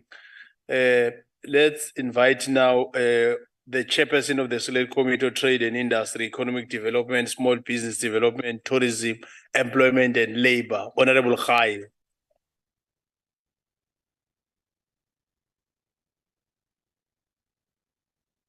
Thank you. Have the mic on? Yes. Thank you very much, Honorable House Chairpersons. Greetings to you, greetings to the Chair of the Council, honorable members and honorable MECs, special delegates. Good afternoon. South Africa emerged as a semi-peripheral economy on African continent during the period of colonialism and apartheid as a consequence. Apartheid has left the country with an economy characterized by the excessive levels of concentration of ownership and control, as well as a lack of participation by all South Africans. The apartheid regime actively promoted national champions in different sectors, developed industrial state-owned enterprise monopolies, and agricultural cooperatives that were later privatized and condoned industries cartels in its effort to promote self-sufficiency and the economic interest of a minority. This era also saw the emergence of a few conglomerates holding companies that held investment in businesses across much of the economy, resulting in an excessive concentration of wealth on the Johannesburg Stock Exchange. The South African economy, as a result, is highly concentrated. While these conglomerates were generally unbundled in the initial post-apartheid period, selling off non-core businesses, the individual businesses that dominated particular industry often remain intact and could continue to command certain sectors given their market positions.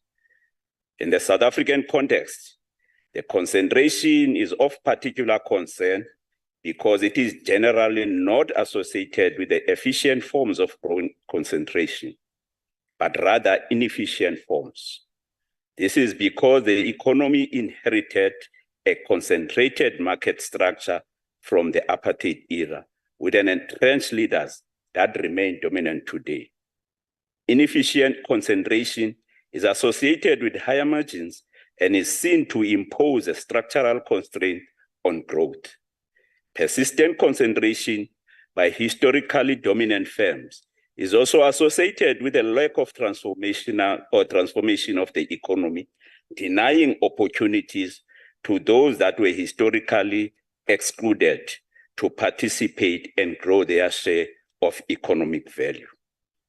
According to the Organization for Economic Cooperation and Development, the skewed economic structure in South Africa is evident from the fact that amongst tax-paying firms, SMMEs contribute only 24% of total firm turnover relative to the 50 to 60% amongst the developing nations. Given that the SMMEs generally are more employment intensive in comparison to large firms, with tax-paying or formal sector firms contributing 38% of employment in South Africa. The skewed economic structure will also constrain employment generation and contribute to household inequality. On industrialization, Honorable House Chairperson, The South African economy has struggled to achieve sustained long-term growth. Instead, the growth has occurred in fits and starts, which suggests that the economy suffers from structural weaknesses. This inevitable requires the urgent structural transformation of the economy, which has several dimensions, which include, amongst others, breaking the chains of our colonially defined place in the imperialist division of labor as producer and exporter of primary products by moving to higher value-added production. This must involve reindustrialization of our economy. Industrialization is a critical driver of economic development and a tool for job creation. This requires a shift towards decentralized production and the development of new global production value chains and business models, which require modernization of the manufacturing sector. This does not mean just growing the manufacturing sector in a narrow sense. Though it includes this, it would also include promoting mineral beneficiation. In other words, adding more value to mineral commodities rather than exporting them as dead out of the ground, as well as smart agriculture, aiming inter alia at capturing more of value chains as exported products. History teaches us that almost all the few countries that have broken out of the underdevelopment and poverty have done so by undergoing such structural transformation. History also teaches us that all those who have followed this path, without exception, have implemented state-led, high-impact industrial policies. This requires that reindustrialization become an overarching policy of government to be implemented by all spheres of government using the district development model as a catalyst to advance this, which will require investment in infrastructure development, innovation, skills development, and training.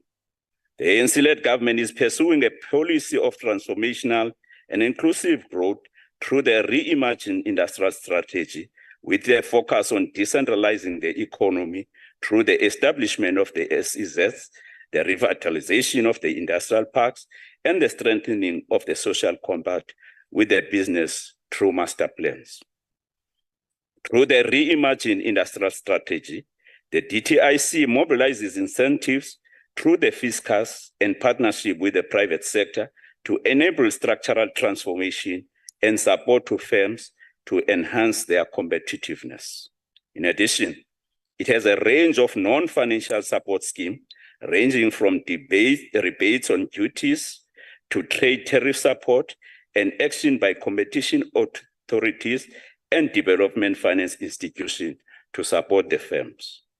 This strategy has registered substantial success in the automotive sector, for example, 140,455 units, including passenger cars, light motor vehicles, and medium and heavy vehicles have been produced during the fourth quarter of 2022 alone. On beneficiation, our efforts at the economic diversification through the industrialization will be meaningless if not accompanied by the beneficiation and localization. We have to see this throughout the productive sectors of the economy, like mining, agriculture, and transport. Some of this work is already underway, although not at a substantial rate. Would prefer one successful program is a Gibela Rail Transport Consortium, which has made advances in the production of new trains locally and building local capacity around train manufacturing. A consortium, in terms of the contract with PRASA, is expected to manufacture 600 trains for PRASA, and to date, it managed to deliver 115 trains from the Danota factory. Furthermore, 1,126 direct jobs have been created, and 650 million rands has been spent by the consortium on training, including the training of small businesses. This type of localization has broader positive implications for economic diversification and beneficiation. We need more of this kind of beneficiation consortium in all critical sectors of our economy. The COVID-19 pandemic and the conflict between Russia and Ukraine has exposed vulnerabilities of the South African economy and weaknesses of global economy. It has demonstrated the fragility of our world in areas, or it has laid bare risk in areas such as inadequate health systems, gaps in social protection, structural inequalities, environmental degradation, the climate crisis. The economic fallout of the pandemic is affecting those who work in the informal economy, small and medium-sized businesses, and people with caring responsibilities who are mainly women. Economic diversification will therefore require that we build internal resistance and self-sufficiency as a country. We have to redistribute land, encourage and enable South Africans to grow and produce their own food. Our people must plant wheat and corn amongst others. This will minimize the impact of global supply chain constraints whenever they emerge in future. The essence of the reimagined industrial strategy seeks to drive us in this direction through the industrial parks and the SEZ. The implementation process of SEZ programs requires collaborative efforts from all spheres of government to ensure that the rollout of their program is efficient, integrated, and well coordinated. It is only through cooperation of national, provincial, and local government levels that South Africa can successfully build an inclusive economy. Intergovernmental relations, both horizontally and vertically, are therefore important in achieving the set objectives of the reimagined industrial strategy. The efforts of pursuing a coordinated framework through the district development model approach has presented an opportunity for the creation of a balanced ecosystem for integrated development. In further pursuit of this objective, government is currently reviewing the role of private sector in the ownership, management, and operation of industrial parks. This may improve the effectiveness of the industrial parks. This is notwithstanding the key role of government to ensure that the SEZs and industrial parks operate optimally and are adequately resourced. On growing township and rural economies, economic diversification cannot occur without growing the rural and township economies, where the vast majority of the people of South Africa reside and are in need of services. There are approximately 12 million people who live in townships and 20 million people who live in rural areas. This is where growth should be. Many of these people who are Black and African rely on the informal economy. The diversification of the economy requires the necessary integrated plan to include growth in the informal sector. Globally, on average, for the developing and emerging countries similar to South Africa, employment happens 45% in the formal sector and 45% in the informal sector, leaving on average 10% of people unemployed. For South Africa, however, the picture is very different. 52% of the people are in formal employment, with only 16% in informal jobs and 32% unemployed. Now it's 31. The opportunity is clear. We cannot expect formal sector to save us from our unemployment issues. Instead, South Africa needs more informal opportunities and should create an ecosystem that encourages and supports individuals in starting and operating small businesses. Internationally, more than 60% of the world's employed population are in the informal economy. A 2018 International Labour Organization report shows that 2 billion people work informally. Most of these people are in the emerging and developing countries such as ours. In Africa, 85.8% of the employment of the employment is informal. The proportion is 68.2% in Asia and the Pacific, 68.6% in the Arab states, 40% in the Americas, and 25.1% in Europe and Central Asia. In contrast, South Africa has consistently ranked poorly in the Global Entrepreneurship Monitor Survey regarding entrepreneurial activity. South Africa's rate of entrepreneurial activity is meager for a developing nation. A quarter of that is seen in other sub-Saharan countries. We are not producing a sufficiently entrepreneurial economy. This needs to be addressed if we wish to create employment, expand markets, increase production, and equip people to support their families.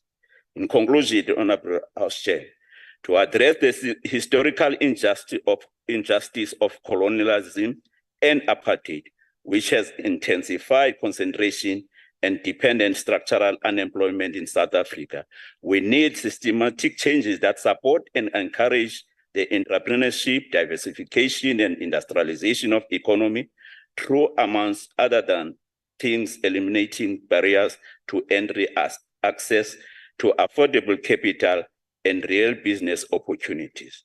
We must also do the hands-on work to move people from the dependency to dignity. This includes creating a deliberate ecosystem that unlocks human potential by engaging head, heart, and hands. This is the most demanding work and the most overlooked requirement. There are no quick fixes when dealing with multi-layered intergenerational issues such as poverty. We need to be willing to roll up our sleeves and invest in people if we want to create a new generation of economically active, contributing citizens. I thank you. Thank you, Honorable High. The next speaker is Honorable Lund. Honorable Lund.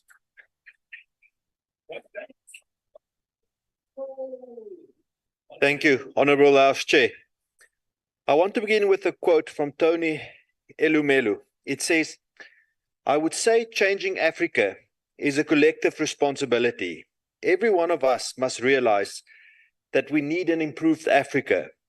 The world is moving and evolving, and we face a huge risk of further widening the developmental gap if we do nothing. Therefore, in order to move and evolve, we need to understand where we are coming from, and that is to understand the necessary conditions for industrialization to occur. I consulted the National Industrial Policy Framework of 2008 by the DTI, which indicated that 4 main sets of policies need to be implemented: a stable and supportive macroeconomic and regulatory environment, skills and education for industrialization, traditional and modern infrastructure, and innovation and technology. I want to touch on a few key areas within these conditions. Firstly, a supportive regulatory environment. The World Bank Group defines ease of doing business as the extent to which the regulatory environment is conducive to starting and the operation of a local firm.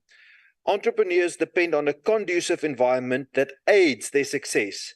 But that's simply not the case in South Africa. And Honorable Gai pointed to this. But the irony is he does not realize or he does not understand that it's his party's policy that has ensured that ease of doing business is not working in South Africa. What has been done where there are competent governments? The Department of Economic Development in the Western Cape established the Red Tape Reduction Unit, directly responsible for helping to create an enabling environment for businesses to do business. Since the inception, over 9,000 cases received assistance, with a positive resolution rate well in excess of 80%. Between 2015 and 2019, impact assessments on 27 red tape reduction interventions has generated savings and benefits amounting to over R1 billion.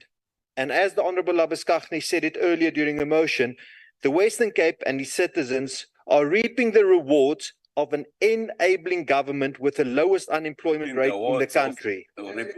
Secondly, to achieve and succeed at economic diversification, this entails producing goods and services at an increasingly sophisticated level, requires an alignment between industrial policies and skills institutions. In short, this means that all stakeholders need to be aligned in order to provide the requisite output. But we sit with a country where 80% of learners in grade 4 cannot read for comprehension. This is a direct ANC policy failure. So since Honorable Gai keeps chirping in here from the side, and he doesn't like to be reminded, Honorable Gai, you say that for entrepreneurs to be successful, government needs to help them. But Honorable Gai, you come from a province where the roads are falling apart. And every time we mention this, you start crying and crying. Why do you mention that our roads are falling apart? Why are you mentioning that my roads are falling apart? But Honorable Gai, you are from that province, yet you do not stand up and fix the roads in your province. You, Honorable Gai, are failing the people in your province. You should be ashamed, Honorable Gai, and not complain when we point out your faults. Sorry, Honorable Lont, let me take Honorable Brown's side. Chair, I stand on the rule that says that drowning out the speaker is not allowed. Now, we all understand that we have heckling, but in this case, Honorable Gai, who I have great respect for, is actually sitting and you can't turn your mic on and heckle. That is drowning out the speaker. And Chairperson, that's what's been happening. I've got no problem with heckling, but turning your mic on to heckle, I don't think is correct.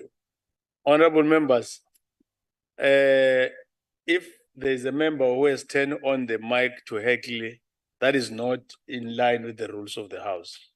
We don't have to do that. Heckling, it's allowed, but let's not drown Honorable Lont. Let the debate continue. So, Honorable Gai, if you do not take up your responsibility for holding your own government accountable, and your province and the citizens of your province are driving on roads that are falling apart, railways that are falling apart, the arteries that are supposed to feed this country, Honorable Gai, shame on you, shame. You are the chairperson. Order. Honorable members. Honorable members. Order. Order. Order. Honorable members, we'll have ample time to respond to the debate. Heckling is allowed, but let us not drown him. Continue, Honorable Lont. Honorable Gai, if you made the members in this House sleep, it's not my fault. Now that they have woken up, they hear what the truth is. And Honorable Gai, you should be ashamed, because as the chairperson of a committee that can actually do oversight, you fail in your duty to do that oversight. Proper infrastructure plays a pivotal role. Proper infrastructure plays a pivotal role in aiding all of the above sets. An indication as to why the city of Cape Town has spent 6.9 billion on infrastructure in the 2022-2023 financial year. This is the highest capital expenditure, eclipsing even the mega projects of the 2010 Soccer World Cup. This is money that has gone into sewer and water pump, sewage pump stations, waterworks, road upgrades, electricity grid maintenance, safety technology, as well as equipment in vehicles. It goes to the voters. It does not go into the pockets of a crony and a cader from Lutuli House. It is also important to note that economic diversification occurs. This, Honorable Chair, can I do ask you, I'm trying to... Honorable members, honorable members, honorable members, Honorable Labuschagne and Honorable Moss. Let's allow Honorable Lont to continue with the debate. We can continue. Dis mos nie mooi om so te praat nie. South Africa's industrial policy has only achieved modest gains because we have not been able to scale up our manufacturing sector. According to the Centre for Development Enterprise, South Africa's current manufacturing output is still below that of 2008.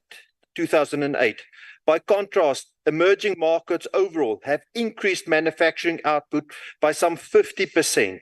South African manufacturing output growth has consistently been below output growth of the rest of the economy. South Africa's crude steel production reached 418,500 tons in September 2023, marking a 4.9% decline compared to the same month in 2022. In 2010, South Africa accounted for 0.6% of global steel production, but this has since decreased to 0.2%. This is a direct result of the failed policies of the current national government. But with all of these significant headwinds in one of our most important markets, the South African government is not doing enough to protect the local iron and steel industry. Our industrial sector needs a comprehensive decarbonization strategy to maintain and increase our competitiveness. We need to be exploring decarbonization initiatives such as producing steel using green hydrogen. We need bold and decisive leadership that focuses on citizens and businesses externally and not on those elected into government internally. This is why the recently launched Growth for Jobs strategy in the Western Cape is such an incredibly positive step. It is never easy to step out of the norm, but with the unacceptably slow growth in the South African economy, it is important that government steps out of the way. And here I mean national ANC government steps out of the way and allow the private sector to flourish in an enabling environment that will create the necessary jobs to lift thousands, if not millions of people out of poverty. Minister of Infrastructure in the Western Cape, the newly elected provincial leader Tertius Simmers, said at the launch of the Growth for Jobs strategy, investment in infrastructure allows the Western Cape government to create an environment that enables jobs and economic opportunities. The Western Cape Infrastructure Framework is the overarching guideline that will ensure infrastructure becomes the catalyst in the growth of job creation. Furthermore, we will look to strengthen public and private partnerships so that the Western Cape becomes the economic hub of South Africa. And the hecklers here from the front, Honourable House Chair, this province is not an island, but it is an example of what the rest of the country can be. Because here you have a competent government that do not steal the money of taxpayers, but it reaches the voters. This is what we need on a national level. We need this in Gauteng. We need this in KZN. We need it all over, and indeed, it is possible. Our potential is waiting to be unlocked, but we need to unblock ourselves at the polls next year and get rid of the corrupt African National Congress. I thank you.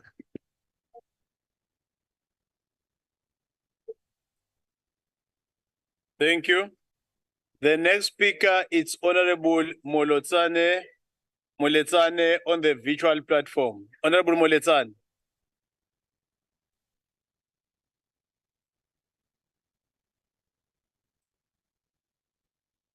Order. 5, 4, 3, 2, Chairperson. 1. Chairperson. Yes, Honorable Please, Tafin. Yes, I want to take for Honorable Mzan. Okay, you can continue, Honorable Tafin. Ela ukuvala video because the network yami ayizinzanga. Ivale. Okay, Enkosi Chairperson. Chairperson, Africa Industrialisation Day is celebrated on the 20th of November every year and is a day where Africa countries reflect on Africa's industrialization, concern and challenges. On this day, the economic freedom fighters reaffirmed the principle contained in our founding manifesto that the development of the African continent is inextricably linked with the development of South Africa.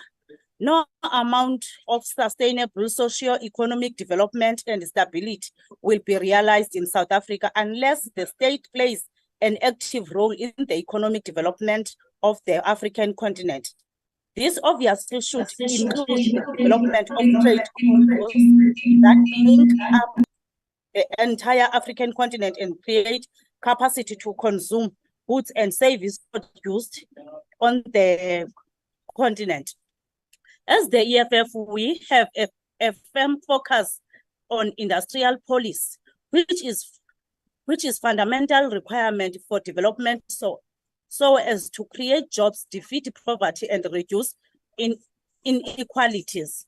As industrialization is singularly responsible for the economic and developmental superiority of all nations and countries that are classified as developed nations in the world. And as EFF, we believe that all Black people on the Africa continent and diaspora should always be reminded of Africa Industrialization Day, and that this day should be a celebration of African political, economic, and social unity. We take note, however, that many generation of African leaders post-1963 have not progressively carried forward this vision, and that most African countries continue to be neo-colonial and enclave of their former colonizers.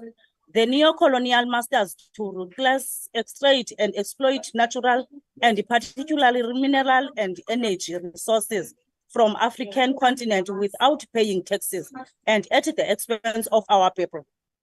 The neo-colonial master continue to sponsor civil conflict and terrorism on the African continent because instability the continent gives them space to extract and steal our natural resources without consequences.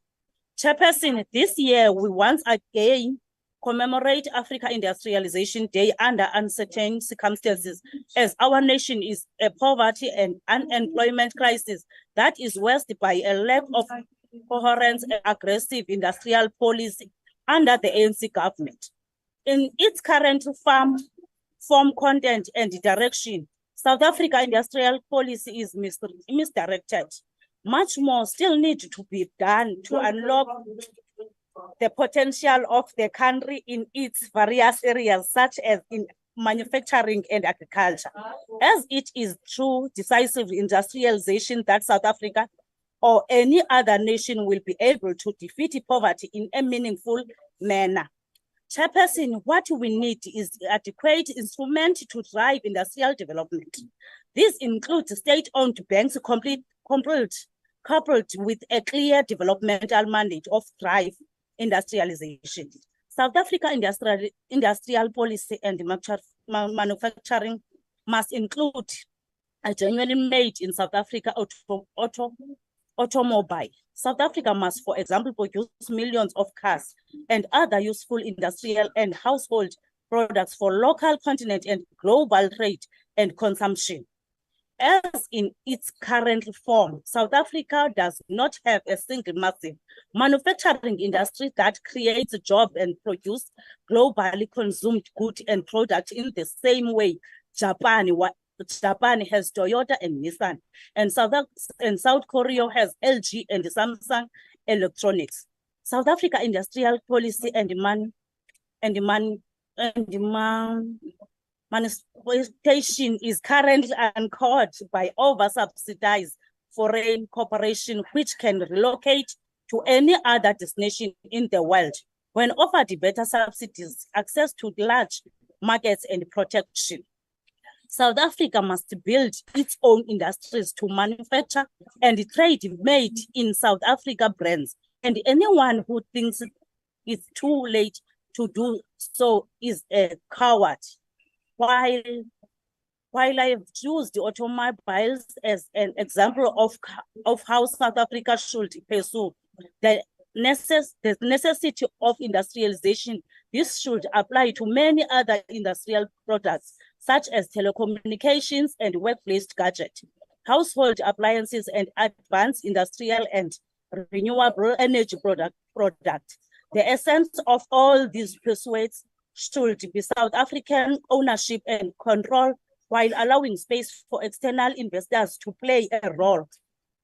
The present dilemma is that almost all industrialization and manufacturing produce are foreign owned and controlled.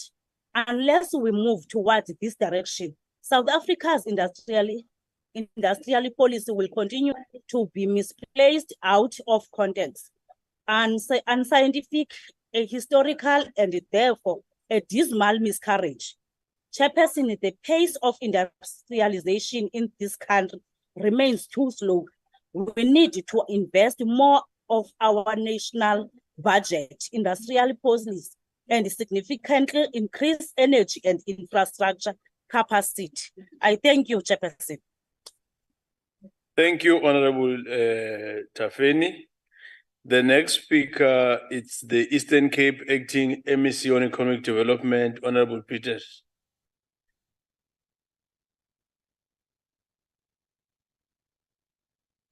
It's on the virtual platform. Yeah. Honorable Chairperson of the NCOP, the Deputy Chairperson, the Honorable Members of the House, and the Honorable Deputy Minister, ladies and gentlemen, good afternoon, Honorable Chairperson. And can you, with your permission, Chair, can you allow me to switch off the video as we have load shedding on this side? You can, Honorable Acting MEC. Thank you, Honorable Chairperson. On behalf of the Eastern Cape, let me appreciate the opportunity we have been afforded to be part of today's debate. As the Eastern Cape, we join this debate in support of the Africa Industrialization Day, which its purpose is to raise awareness about the importance of Africa's industrialization and the challenges faced by Africa, with an intention to mobilize both the African leaders and international organizations to advocate for an accelerated industrialization in the continent. This year's theme, renewed commitment towards an inclusive and sustainable industrialization and economic diversification plan for South Africa, recommits us to the work that we have set for ourselves to achieve national development goals in terms of economic diversification and increasing the well-being of South Africans. Honorable Chairperson, government places greater emphasis on industrialization to facilitate broader development and mainly to address triple challenges of unemployment, inequality, and poverty. As we all know now, industrialization is structural economic change, enable a country to accelerate its development effectively. All cases of rapid and sustained economic growth in modern economic development have been associated with industrialization, and particularly growth in manufacturing production. Honorable members, the Eastern Cape is characterized by a large rural population with high levels of poverty and unemployment and limited investment. These challenges are a product of a complex development legacy and have been influenced by a range of factors, including historical injustices and structural inequalities. Over the last 2 decades, the provincial government has driven extensive policy interventions in its attempt to address the economic hardships experienced by residents of the province. These interventions have included skills development and capacity building policies, support to business and indigent households, and public works programs geared towards improving the province's economic and social infrastructure. Driving these interventions, Honorable Chairperson, has been an economic policy that seeks to stimulate growth while also making inroads to address the triple challenges I have alluded to. The province drives economic and industrial interventions through the Provincial Economic Development Strategy. This 5-year strategy is currently under review to consider changes in the current macro and micro environment factors that South Africa and the province are currently experiencing. These include the post-COVID-19 effects on global economy and its aftermath on our industrial sectors in particular and the automotive sector, the effects of conflict between Russia and Ukraine that resulted in global supply chain disruptions, sharp rises in commodity and food prices, and higher international interest rates, and world governments seek to dampen the runaway inflation.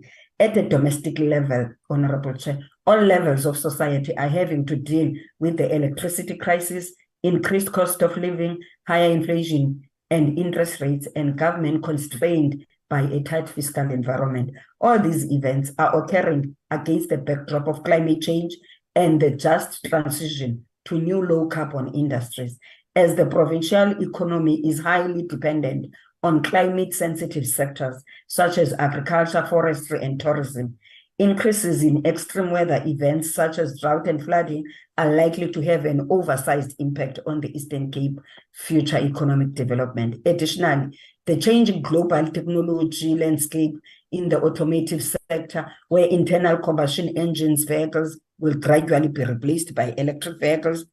Equally, the Eastern Cape economy will have to manage the transition to the fourth industrial revolution and the rise of artificial intelligence that is projected to fundamentally transform not only the nature of work, but all aspects of society. Taken together, the global and domestic future remains deeply uncertain.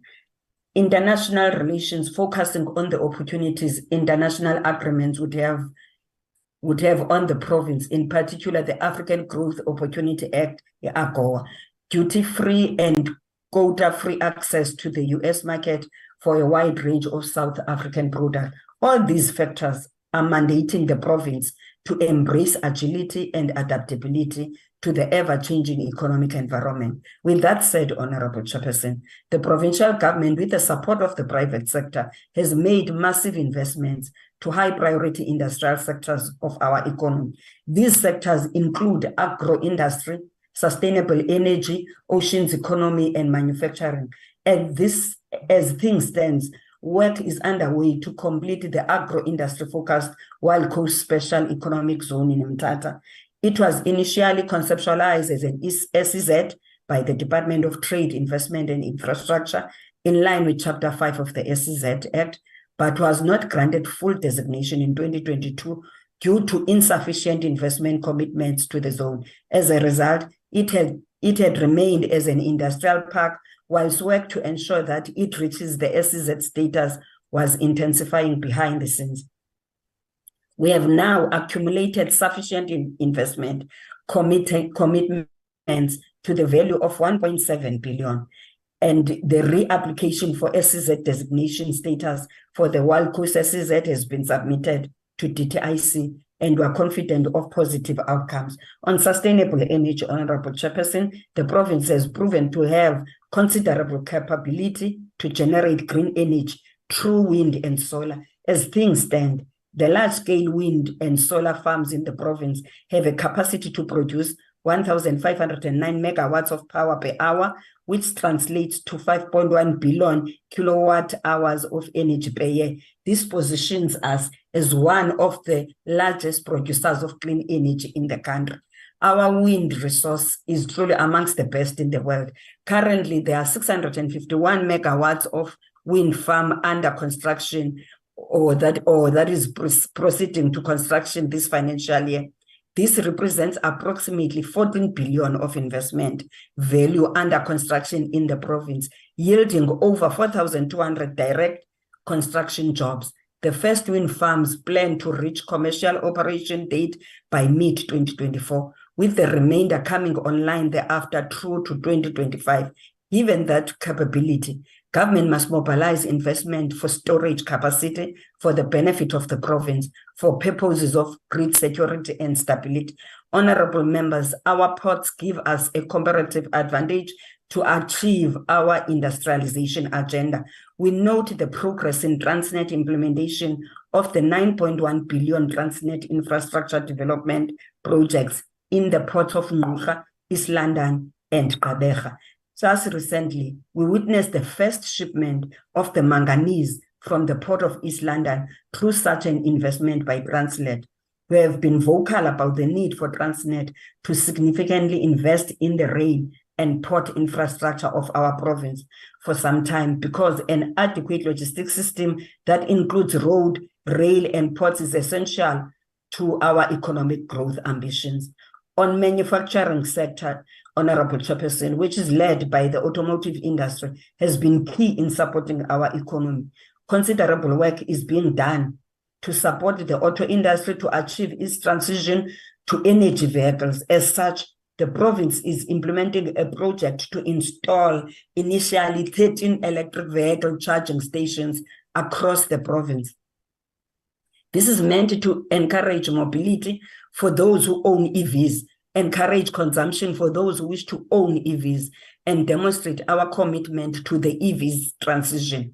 This project is anticipated to be completed by April 2024. As part of EV skills development, our entity, Auto Industry Development Center Eastern Cape, has agreed to sign an agreement with the Mercedes-Benz Learning Academy to recruit 30 apprentices to undergo training on high voltage electric vehicle training. Again, this is to ensure that we build these EV skills within our province in order to create EV skills amongst our young people.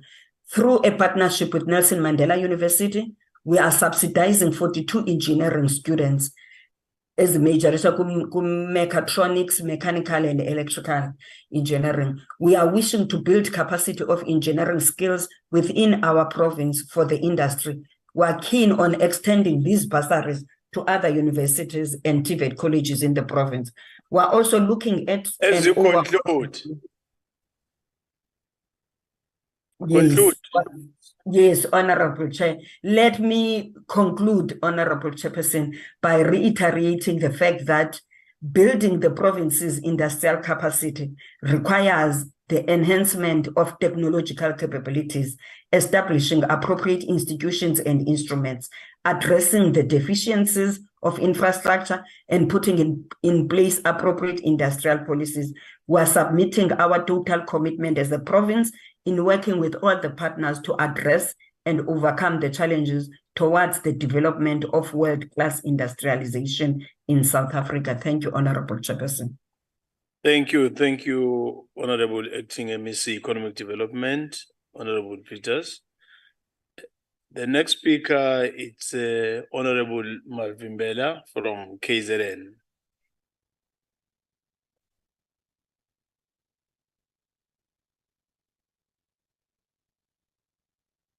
Zokuthungwembesa emngcwabeni lenkonzo yeingubo namacansi nemicamelo. Mama, please.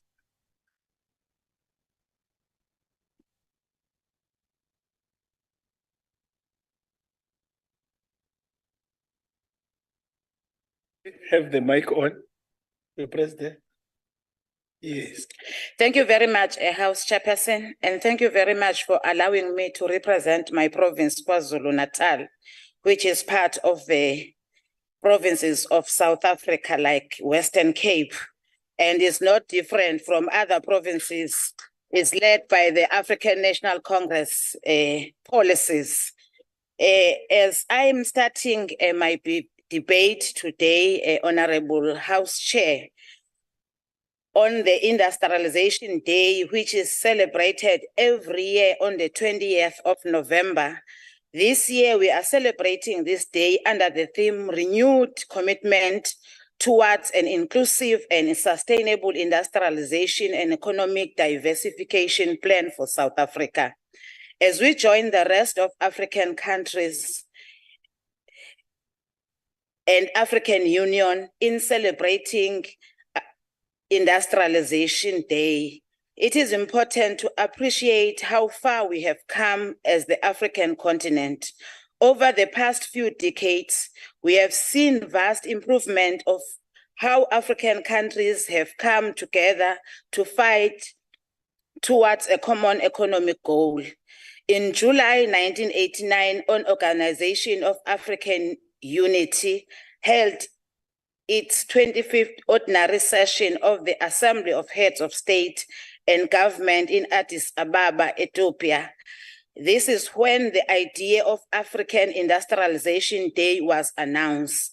Since then, the United Nations has held events on this day throughout the world to raise awareness about the importance of Africa's industrialization and the challenges faced by the continent economic growth in African countries. With many countries in African continent still struggling with triple challenges of poverty, inequality, and unemployment. Industrialization can play a critical role in transforming those countries' economic through enhanced productivity, increase the capabilities of the workforce, and the generating the employment. Industrialization plays a significant role in helping African countries to achieve high growth rates and to diversify the economies. Thus, industrialization can be driven of poverty eradication through employment and wealth creation. As part of our economic transformation efforts, we as the African National Congress have adopted the industrialization strategy, which will assist in accelerating industrialization by supporting Black industrialists.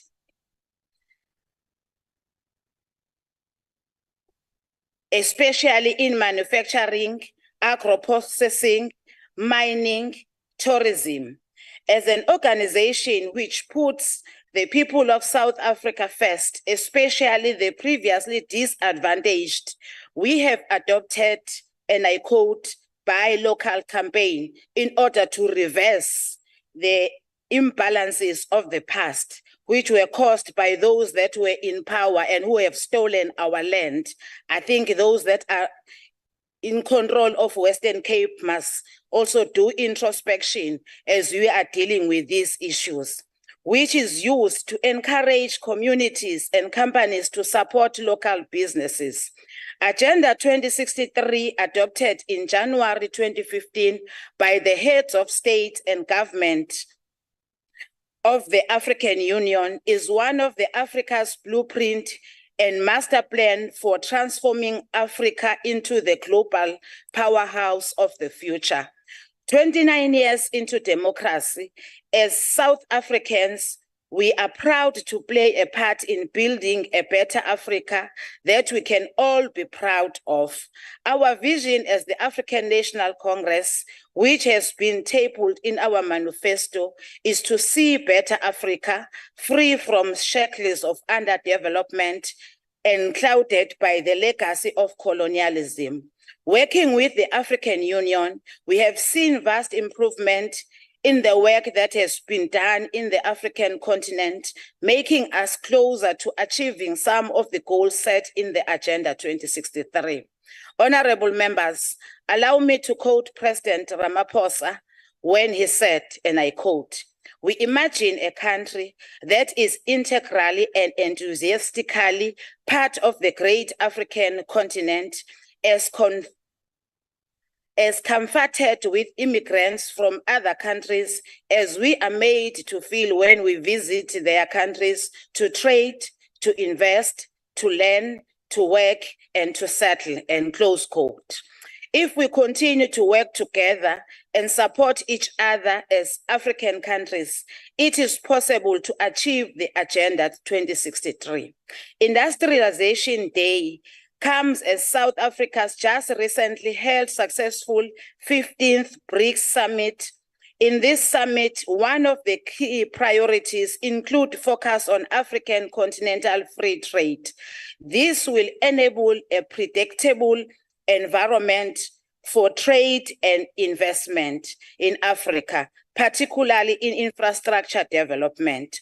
Key focus areas include strengthening the partnership between BRICS and Africa to unlock mutual beneficial opportunities for increased trade investment and infrastructure development towards the operationalization of the African Continental Free Trade Area in line with priorities and objectives of the summit. As we focus on the renewed commitments towards an inclusive and sustainable industrialization and economic diversification in South Africa, the ANC-led government is at the forefront of efforts to drive the modernization of industrialization tools and skills development to achieve competitiveness of local industries. More work still needs to be done to develop and support previously disadvantaged communities in order to unlock their full potential in building our economy. If we can successfully achieve this, we will be a step closer to achieving a better Africa for all. It gives me hope that we see more African leaders standing together against the West to find solutions to challenges faced by Africans across the continent. This unit and African leaders echoes the words of the former Ghanaian president, Ubaba Ungwame Nkrumah, who once said, and I quote, "It is clear that we must find an African solution to our problems, and that this can only be found in African unity. Divided, we are weak. United, Africa could become one of the greatest forces for good in the world," close quote.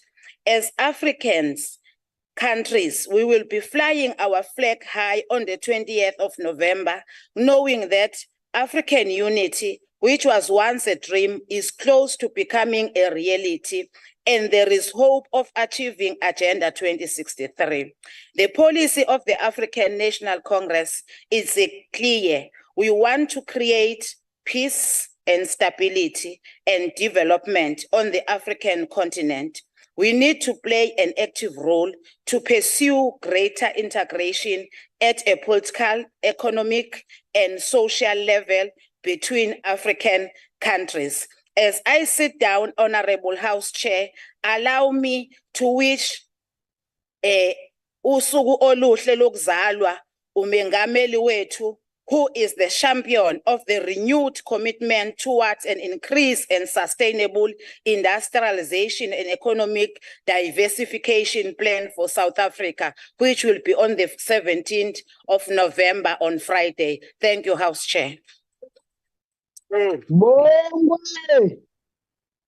Thank you, Honorable Mavimbela. The next speaker is Honorable Hatebe Pungan on the virtual platform. Thank you. Thank you so much, Honorable House Chairperson. Industrialization stands at the core of sustainable and inclusive economic growth and development in the African continent.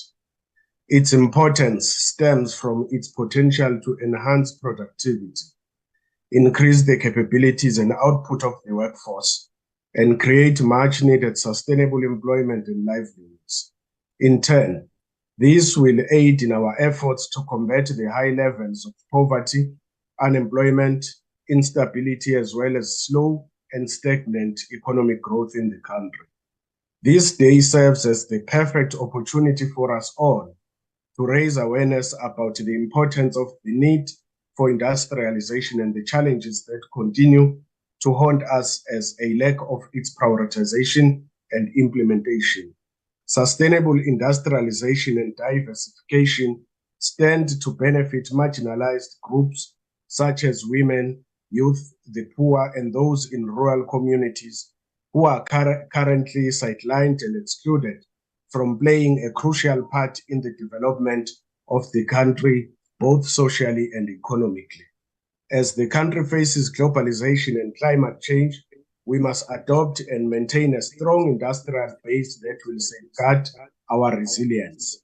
Whilst there's been attempts at promoting inclusive and sustainable industrialization, these stand minuscule in comparison to efforts needed to ensure its complete and full realization. Development plans are futile without the prioritization of industrialization and the subsequent incorporation of marginalized groups as owners of manufacturing enterprises and meaningful employees and contributors, which will serve as a bulwark against external shock. Honorable House Chairperson, we all have the mammoth task of ensuring that adopted strategies and policies are indeed prioritized and implemented. This can only be achieved if we invest in human capacity, the increase of an infrastructural base for industry, and the strengthening of mutually beneficial partnerships with other countries that have successfully embarked on a similar journey. In conclusion, I would like to emphasize the importance of women empowerment and youth participation in all our efforts, because no sustainable and viable development can take place as long as we continue to exclude women and youth from our endeavors. I thank you. Thank you. Thank you, Honorable Pungane. The next speaker is the Gauteng MEC Economic Development, Honorable Motara. Thank you very much, House Chair, Honorable MECs, members of the NCOP, members and leaders of various political parties represented in the National Council of Provinces, the Chief Whip of the National Council of Provinces, distinguished guests, ladies and gentlemen. Thank you for inviting me here and allowing me the platform to honor such an important day. Today, we underscore the paramount importance of commitment towards an inclusive and sustainable industrialization and economic diversification plan for our country. In an era marked by rapid global changes, embracing inclusivity and sustainability is not just a choice, but an imperative. The Africa Industrialization Day provides an opportunity for key stakeholders to reflect on Africa's industrialization by looking at how the continent and how we, as South Africa, can change our current economic status quo. Since 2018, the Africa Industrialization Day has been commemorated with week-long events, marking a departure from the one-day tradition. And this affords more time to reflect and accelerate action towards Africa's structural transformation as an enabler to meet the objectives of Agenda 2063 and its Sustainable Development Goals 2030. Thus, South Africa's industrialization and transformation agenda towards a renewed commitment to inclusive and sustainable industrialization and economic diversification must be supported at all levels of government. These must be focused efforts to accelerate several key policy areas, such as energy and road infrastructure, trade facilitation, financial sector development, education development, agro-industrial transformation, green industrialization, and technological innovation and transformation. On the other hand, industrialization should not be perceived as a single pathway for sustainable development in Africa, particularly South Africa.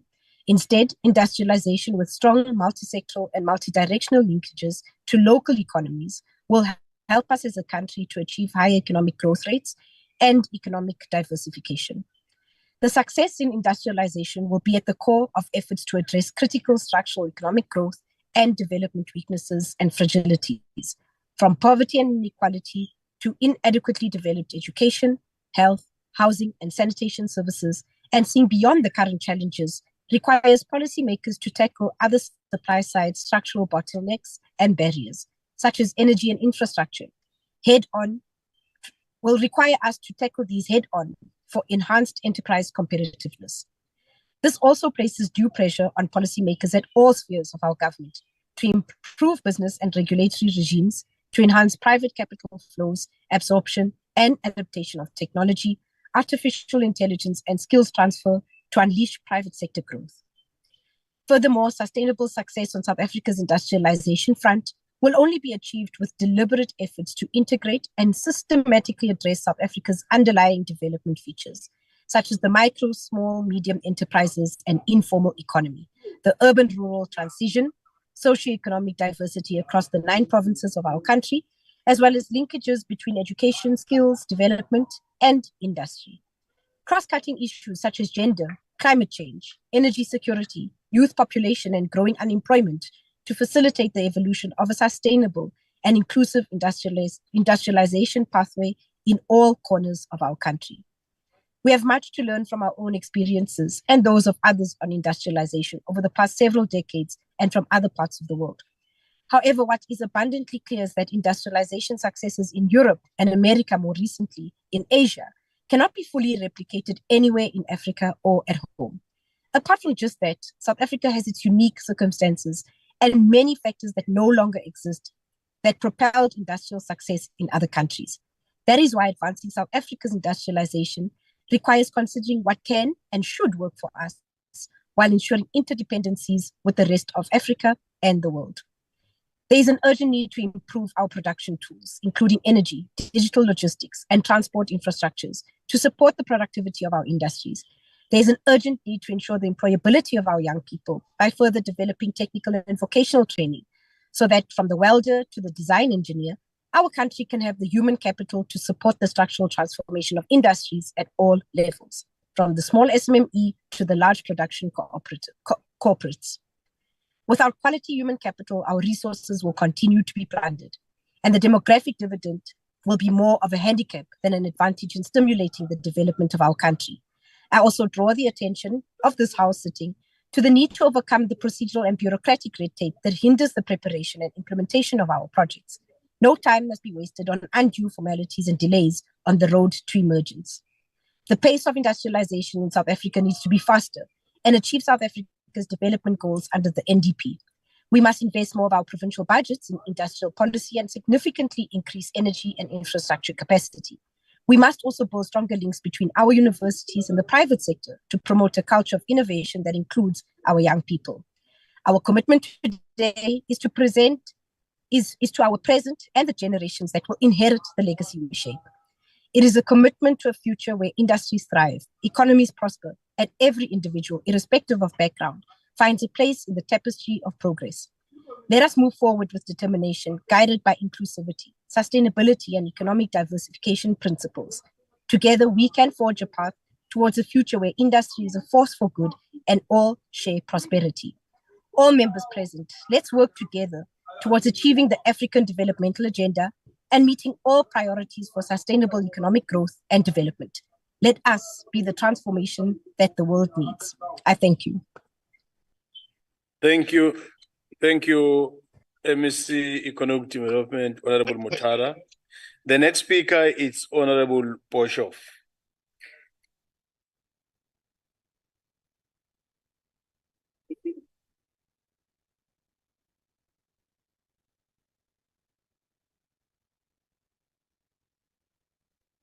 Honourable House Chair and all other protocol observed, good afternoon. Industrial development is of critical importance for sustained and inclusive economic growth in South Africa, with industry enhancing productivity, increasing the capabilities of the workforce, and generating growth through the introduction of new equipment and techniques. It is imperative that quality, reliable, sustainable, and resilient infrastructure be developed and maintained to support economic development and human well-being with a focus on affordable and equitable access for all. So too must this government devise and implement a long-term diversification strategy in order to attain the transformation of their economies. For too long now has this country been geared towards primary commodities rather than diversification, with a heavy reliance on mining, especially the extraction of gold and diamonds. Government must foster an environment that prioritizes the development of human and social capital. According to the 2030 Inequality and Sustainability Agenda, the sustainable goal Number 9, which is included as a commitment to build resilient infrastructure, promote inclusive and sustainable industrialization, and foster innovation. Therefore, in order to implement this goal, proactive industry policies are needed that take into account aspects of inequality and sustainability. We must not forget that sustainable industrialization and economic diversification go hand in hand.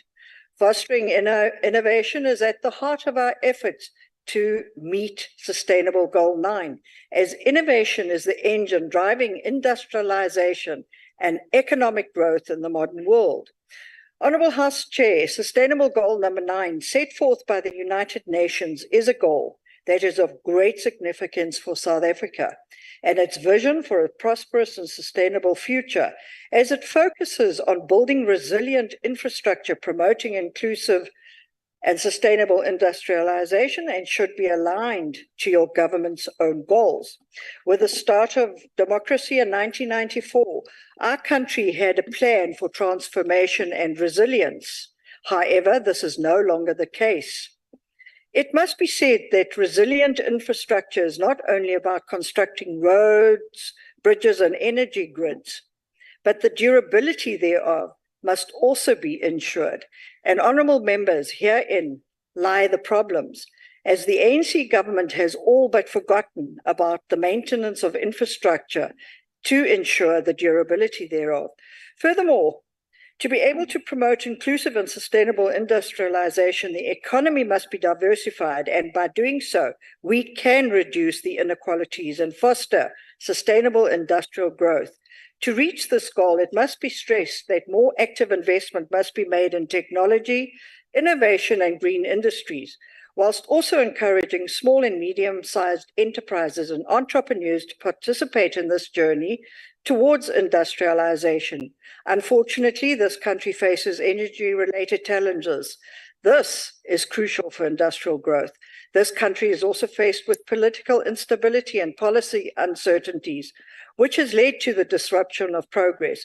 Balancing industrialization with environmental sustainability is also a complex challenge, and therefore we need to see a transition to green technologies and practices whilst fostering economic diversification. A skilled and capable, adaptable workforce is critical for industrialization. Ensuring access to quality education and addressing the skills gap remain an ongoing challenge. Honourable Deputy Minister, one of your core principal approaches should at all times be complete inclusivity. The historical disparities must be addressed to ensure that all benefits of industrialization are accessible to all who live in South Africa. You and your government must also ensure that every single policy and initiative is designed to empower our marginalized communities, and in doing so, create opportunities for all our unprivileged citizens. Unfortunately, South Africa has faced several challenges in its commitment towards an inclusive and sustainable industrialization and economic diversification plan. These challenges can significantly impact the efforts to achieve these goals, and therefore this government must share with its citizens on how their plans have been implemented in providing the means for new economic activities and livelihoods, as we have not experienced a population moving from working in low productivity sectors to higher productivity sectors. As a developing country, we will surely be facing obstacles, both material and ideologically, in applying industrial policies. Upgrading the capability of the state to design and implement industrial development will require a broad political consensus to sustain an effort that is by nature long-term. Therefore, an invitation should be sent to all stakeholders to join in on this journey, and together we can shape a brighter and more equitable future for South Africa and its people. Thank you. Thank you, Honorable Boshoff. The next speaker is Honorable Dutoy. Honorable Dutoy. Agbare Voorsitter, industrialization can be described as the process of transforming the economy of a nation or a region in a focus on agriculture to reliance on manufacturing. Growth of industries leads to increase of production of goods and services which are available to people at cheaper rates. It reduces dependence on other countries and improves the economy. It results in rising standard of living, and it creates new job opportunities, helping in the removal of unemployment. Hierdie is wat tans wêreldwyd gebeur, voorsitter. Maar wat van Suid-Afrika?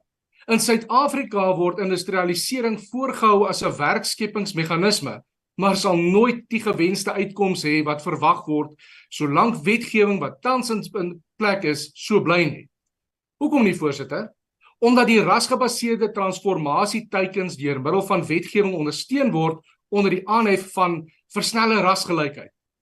Hierdie wetgewing is dekades lank van krag, maar het slegs sekere kaders bevoordeel, wyl minderheidsgroepe in Suid-Afrika verwerping en veragting en verarming as gevolg van hierdie diskriminasie ervaar. Vreemd genoeg dat die uitermate populasieaanwas van verskillende etniese groepe in Suid-Afrika nooit in ag geneem word wanneer daar aan rasse en klasseverskille verwys word en hierdie regstellende onheile ingestel word nie. Chair, in support of infrastructure development in South Africa, the President announced the Infrastructure Fund in 2018. It aimed to address the need for blended finance to enable the efficient execution of socio-economic infrastructure programs and projects in South Africa. The infrastructure fund is currently housed within the DBSA and is the result of an agreement signed in 2020 by National Treasury, the Department of Public Works and Infrastructure, Infrastructure South Africa, and the DBSA. National Treasury funded this initiative in the amount of 100 billion rand over a 10-year period. It's a lucrative business in South Africa, as you know, and the matter was recently discussed and debated in this House. Unfortunately, the reality, Chair, is that the fact that the DBSA, a state-owned entity, was proud to announce that they believe that BEE forms a natural and integrated part of sustainable business. Voorsitter, transformasie die afgelope 29 jaar plaasgevind, maar ongelukkig met 'n afwaartse traject. Die ANC was veronderstel om 'n sterk funksionele ekonomie te vergroot, maar het in die proses al gunsgenote op aardvoeding van swart ekonomiese bemagtiging gekoppel en slegs sekeres vind baat daarby. Volgens die Instituut vir Rasseverhoudingsverslag van 2019 was daar gedurende die afgelope dekade onder swart ekonomiese bemagtiging sowat 1 triljoen rand aan politici, unies, staatsamptenare oorbetaal, met bitter min werksgeleenthede wat vir arm individue geskep is. Swart ekonomiese bemagtiging het 'n de-industrialisasie gelei, aangesien alle entrepreneurs nie daarby baat gevind het nie. Administratiewe rondslomp as gevolg van SCB het vele beleggers ontmoedig om te belê. En SCB het daartoe gelei dat Suid-Afrika se infrastruktuur verval het, met die regering se aanvanklike aankope begroting wat in 2019 op sowat 500 miljard rand gestaan het, hierdie spesiale ondersoekeenheid op daardie stadium verdagte kontrakte van sowat al 139 miljard rand ondersoek. The Institute of Race Relations mentioned that in order to achieve prosperity, South Africa has to get rid of the BEE policies. Die 5+ wil graag hê dat infrastruktuur in Suid-Afrika gevestig moet word, dat werksgeleenthede geskep moet word en dat armoede uitgewis moet word. Die 5+ het planne aan die president voorgehou, voorsitter, en dit om die ekonomie te laat groei, om toe te laat dat alle Suid-Afrikaners aan die ekonomie kan deelneem met waardigheid en 'n bestaan kan maak. Unfortunately, Chair, the parable of Marie Antoinette is applicable to this government. They are eating cake while the country is dying of hunger. Die aardvoedingsvoorraad van bandjies vir boeties is laag. Dit is ons elkeen se plig om ons deel te doen en in 2024 te stem en daardeur toe te sien dat die ekonomie weer groei en die goud, geel en groen tot verantwoording geroep word, voorsitter. Dankie. Thank you, Honorable Dutoy. The next speaker is the Western Cape Standing Committee, Economic Opportunities and Tourism, Honorable Murray. Thank you, Chair. Honorable Chairperson, members of the National Council of Province, and distinguished guests. In the quiet dawn of Khayelitsha, as the first rays of sunlight warm the streets, our people wake to the rhythm of possibility. Yet, as Africa Industrialisation Day approaches, we are reminded that the promise of dawn must be met with the sustenance of the day. Our focus today on a renewed commitment towards an inclusive and sustainable industrialization and economic diversification plan for South Africa should not be seen as yet another parliamentary debate, but rather as a means to create a lifeline for every resident yearning for dignity through work. For too long, the national government's vertical industrialization policy approach has followed a path of distant nations, such as the Asian tigers, by focusing narrowly on specific sectors with the hope of spurring widespread economic growth. Unfortunately, this vertical approach has resulted in a disproportionate allocation of resources, fostering growth in certain sectors while neglecting the broader economic landscape. This has led to a reality where the anticipated benefits for the wider economy have been more of a trickle than a wave. The Democratic Alliance has consistently voiced concerns over the vertical industrial approach taken by the national government, highlighting its likelihood to create market distortions as well as inefficiencies. Throughout its 29 years in government, the ANC-led national government's heavy hand has led to unsustainable subsidies and protectionism. The broader and dire implications of such vertical industrial policies adopted are clear when we look particularly at the declining share of manufacturing sector in GDP. This is from 14.2% in 2005 down to 11.2% in 2022. And the decrease in employment within the same sector is seen from 14.4% down to 10.4% in the same period. These sobering figures are a testament to the detrimental impact of vertical policies which have compromised the integrity of our economy's very bone and sinew through its narrow scope and limited capacity to foster broad-based prosperity and development. This interventionism has left us with an economy where a few sectors bask in the sun of government support, while the majority remain in the shadows, struggling to grow.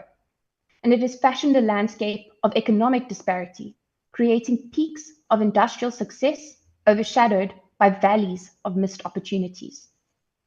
This is exemplified not just in the devastating management of electricity, ports, and rail, but also in the African Growth and Opportunity Act, or AGOA.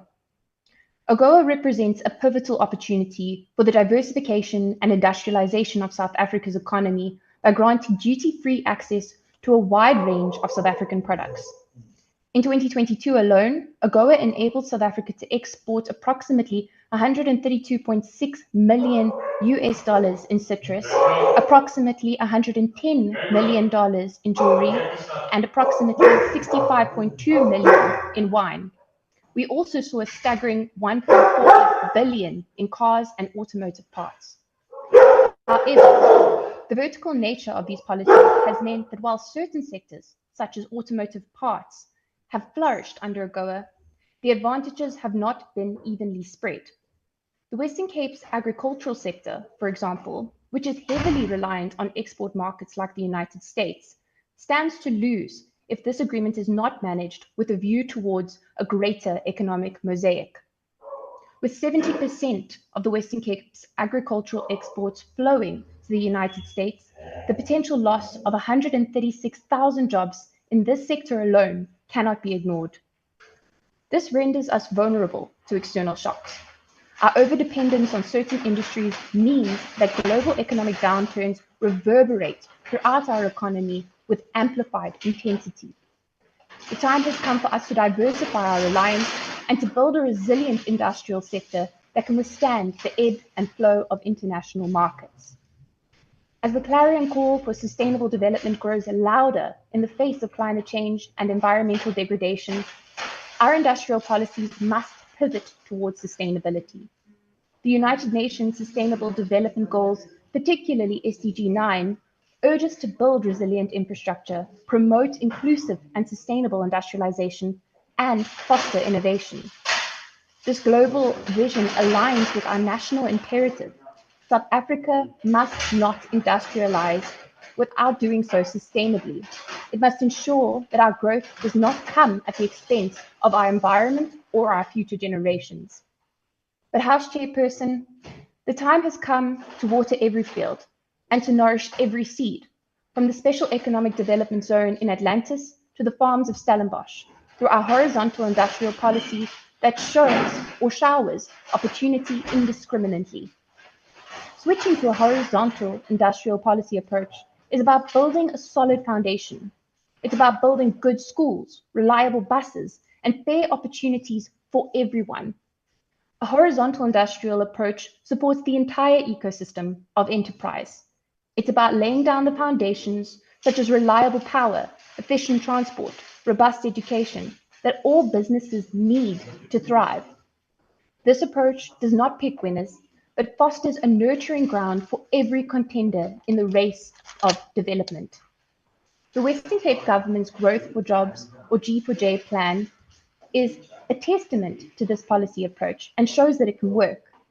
It is indeed our blueprint for an economy that thrives at every level, that sees the value in every hand and the potential in every mind.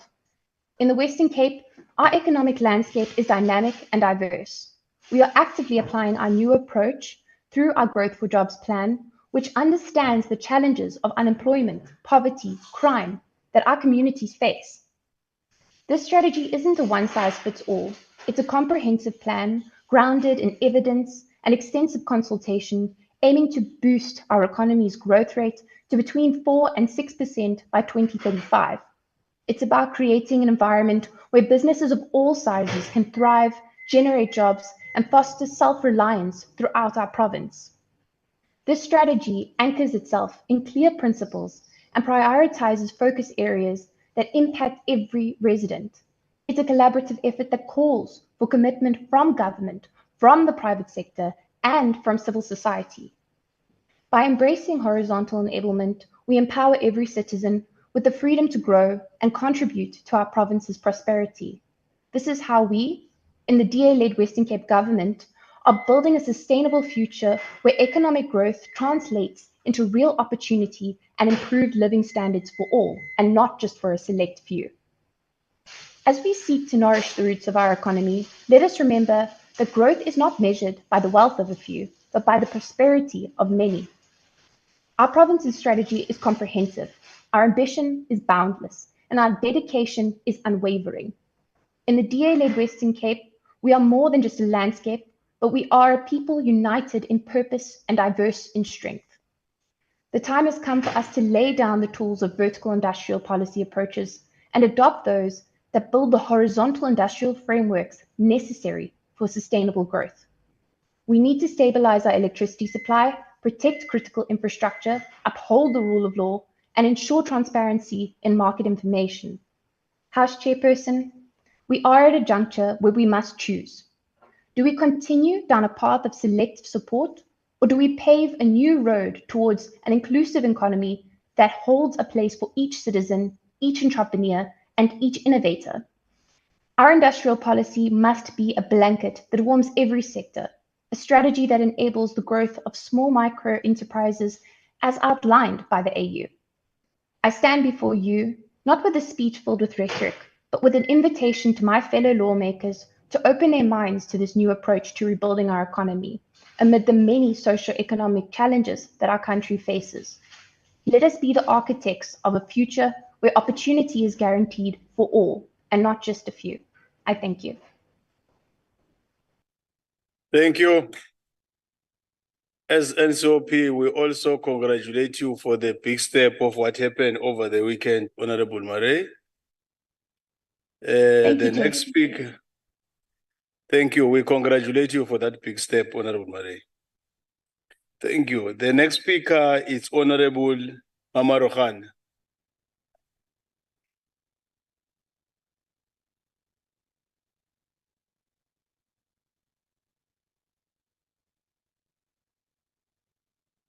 Thanks, Honorable Chairperson, and greetings to all my colleagues. The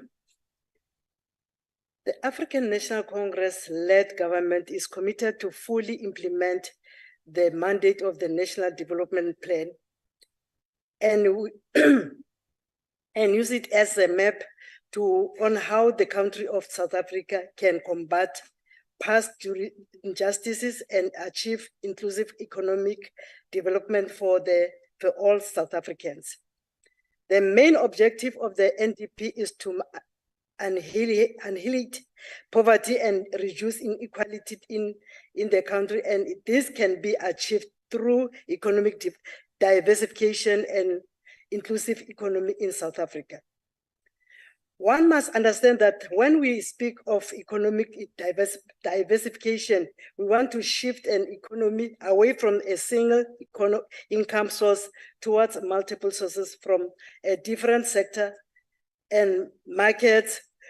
We should make emphasis that in the context of South Africa, we want to provide growth and development for previously marginalized groups in South Africa during the time of apartheid period in our country. Honorable Chairperson, in order for the country to utilize current industrial programs to achieve inclusive and sustainable economic diversification plan, we need to identify areas that have a potential to act as growth reforms. But also, as we identify these areas that have opportunities for promoting growth, we need to have certain fundamental basics that need to be applied in all 9 provinces in South Africa. And to ensure diversified, inclusive growth in our economy. As government, we have engaged on research in partnership with the Department of Higher Education, Minister of Basic Education, and universities in South Africa on how we can develop early childhood development and tertiary education, on how it can be aligned with industrial programs and labor market in the country. The government has a plan to modify network industries to encourage competitiveness and inclusive growth in identified industries like transportation, energy, water, and telecommunications. Through the integrated resource plan, government is committed to providing a platform to predict electricity tariffs in a transparent and predictable manner and try to be less dependent on municipal budgets when it comes to electricity revenue. The government is committed to accelerating the installation of telecommunication infrastructure, and there should be proper monitoring and evaluation to avoid duplication of telecommunication infrastructure. The Independent Communication Authority of South Africa proposed economic regulation component should be independent online department and directly funded from the industry levies as per international best practice. The rate should leverage private sector expertise in broadband rollout rather than relying exclusively on state-owned companies. When it comes to transport, we need to enforce different accounting division on separate financial statements with different operating division, like if we can take Transnet, for example, to ensure subsidies across divisions. We are working with the private sector to identify third party to rebuild our rail network and also improve freight transportation. Obviously, these are just few of the industries which we can put focus into province, not saying that there are no plans in mining, water sector, agriculture, and others. We have provided an integrated plan which looks into how we can promote inclusive growth as government and the private sector through a detailed approach, which is the district development model. The DDM investigate accountability and consistency on how government is performing with regards to how far they are and what strategies are in place to address poverty, inequality, and unemployment. In the State of the Nation address in 2019, the President of the Republic of South Africa, Honorable Matamela Cyril Ramaphosa, mentioned that for the country to create more jobs and improve services delivery to our people, we should make sure that national department present implementation plans in line with priorities identified in SONA.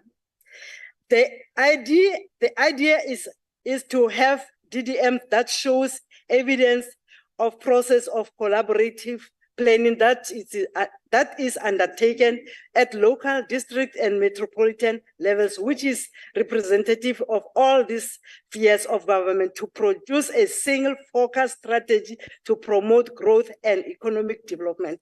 The DDM also seeks to ensure inclusive through gender budgeting, which is based on the needs of our people, and also pay attention on how people living with disabilities are catered for. The government also has engaged on programs to build capacity in order to improve operational performance of multiple municipalities in line with GDM through strengthening monitoring and evaluation in local and district levels. Another focus area towards developing the economic diversification plan through growing provincial economies in the urban and rural areas. Rural is to develop industrial parks and agro-processing zones. The ANC-led government has developed a sophisticated value chain which enables agricultural inputs, packaging, specialized logistics to marketing and retail and equipment. We are, as a country, blessed with the agricultural-related products, which includes wheat, corn, sugarcane, nuts, poultry, beef, fish, mutton, and wool. As government, we have identified industrial parks as stimulus for industrial development through accelerating economic development in rural areas and how to support job creation in the sector of manufacturing to discourage urban migration. There is a focus on increasing investment in special economic zone in both rural and urban areas, as these areas have been proven to be catalyst of inclusive growth for our communities. There must be evidence of the creation of digital hubs through funding provided by provincial and local government, and there must be quantitative and qualitative result on how digital hubs have had an impact on our communities. The focus is on high growth in demand when it comes to agro-processed products, local, and also for the purpose of exports to generate revenue.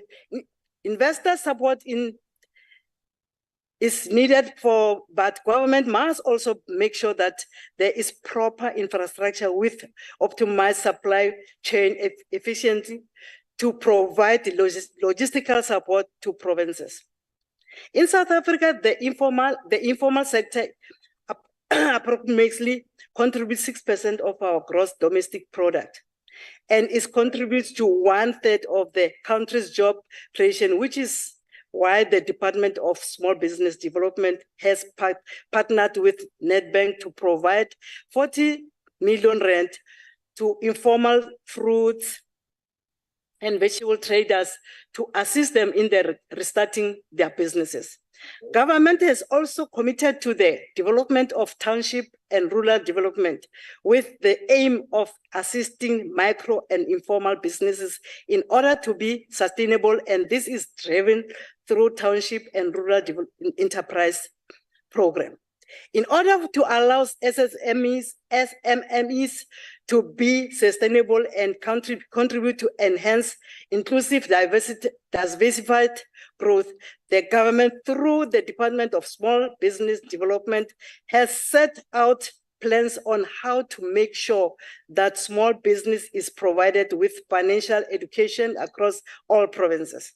This will target mainly rural areas and townships where most participants are usually excluded from profitable economic activity by the market. Small enterprise firms have a challenge when it comes to competition with large corporations and business which are fully fledged firms, which makes it difficult for them to gain market share, which is constituted in the formal business, mainly promoted to assist this business to gain access to funding, as they usually get challenges when it comes to equity, credit history, and collateral, as they are usually startups and do not get required funding from traditional commercial banks.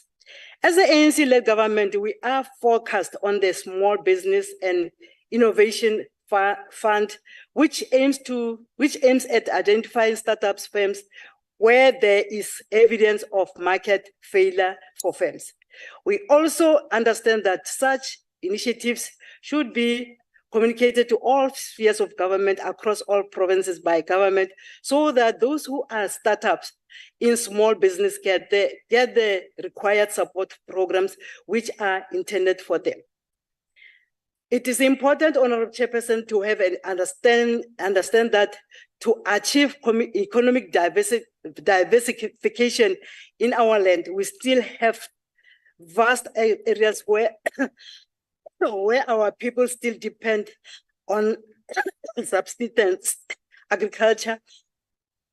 I'm sorry, where upcoming farmers face challenges of productivity because of lack of training in the field and lack of funding as compared to other areas in our country, where you find skilled farmers with ability to fundraise funds. If we are to improve and develop small-scale farming, we should be to first understand all the challenges but not use a blanket approach of treating everyone the same, because rural women in this field face most of the hardships. Rural women engage in farming, multitask with taking of children, looking after houses, and are the ones who suffer more from economic and social hardship in their communities. Greater emphasis needs to be put into the manufacturing sector in our country so that we can implement an efficient and effective localization strategy. If you look into the manufacturing sector in South Africa, Honorable Chairperson, in 1994, we had manufacturing represented at 19.2% of our economy. But if you look into the data which was released around the year 2020, our manufacturing had declined to only represent 11.8% of our economy. This has in large affected our people through a decline in jobs and reduced economic activity, as the manufacturing sector economically has one of the strongest stimulatory effects. This strong stimulatory effect and economic multipliers come from industries like logistic packaging and transportation. The decline in the sector basically means, as a nation, we have been engaging on the industrialization and not to industrialization. It also shows that we have been dependent on imports that exports in our country. As I conclude, Honorable Chairperson, we need to implement properly the economic recovery construction plan to be able to promote economic diversification. This requires an emphasis on inclusive growth through aggressive infrastructure investment. The government is fully committed to having implement oriented strategy, localization, and export promotion. We are committed to strengthen food security, support for tourism, recovery, and growth in our country, while making sure gender equality and economic inclusive of women. Thank you, Mama Roga. Done practical. I thank you, Chairperson. Thank you. Malibongwe, Mama Bikane, Malibongwe, well done. Thank you. The next speaker is Sarga Representative Councillor Punguts.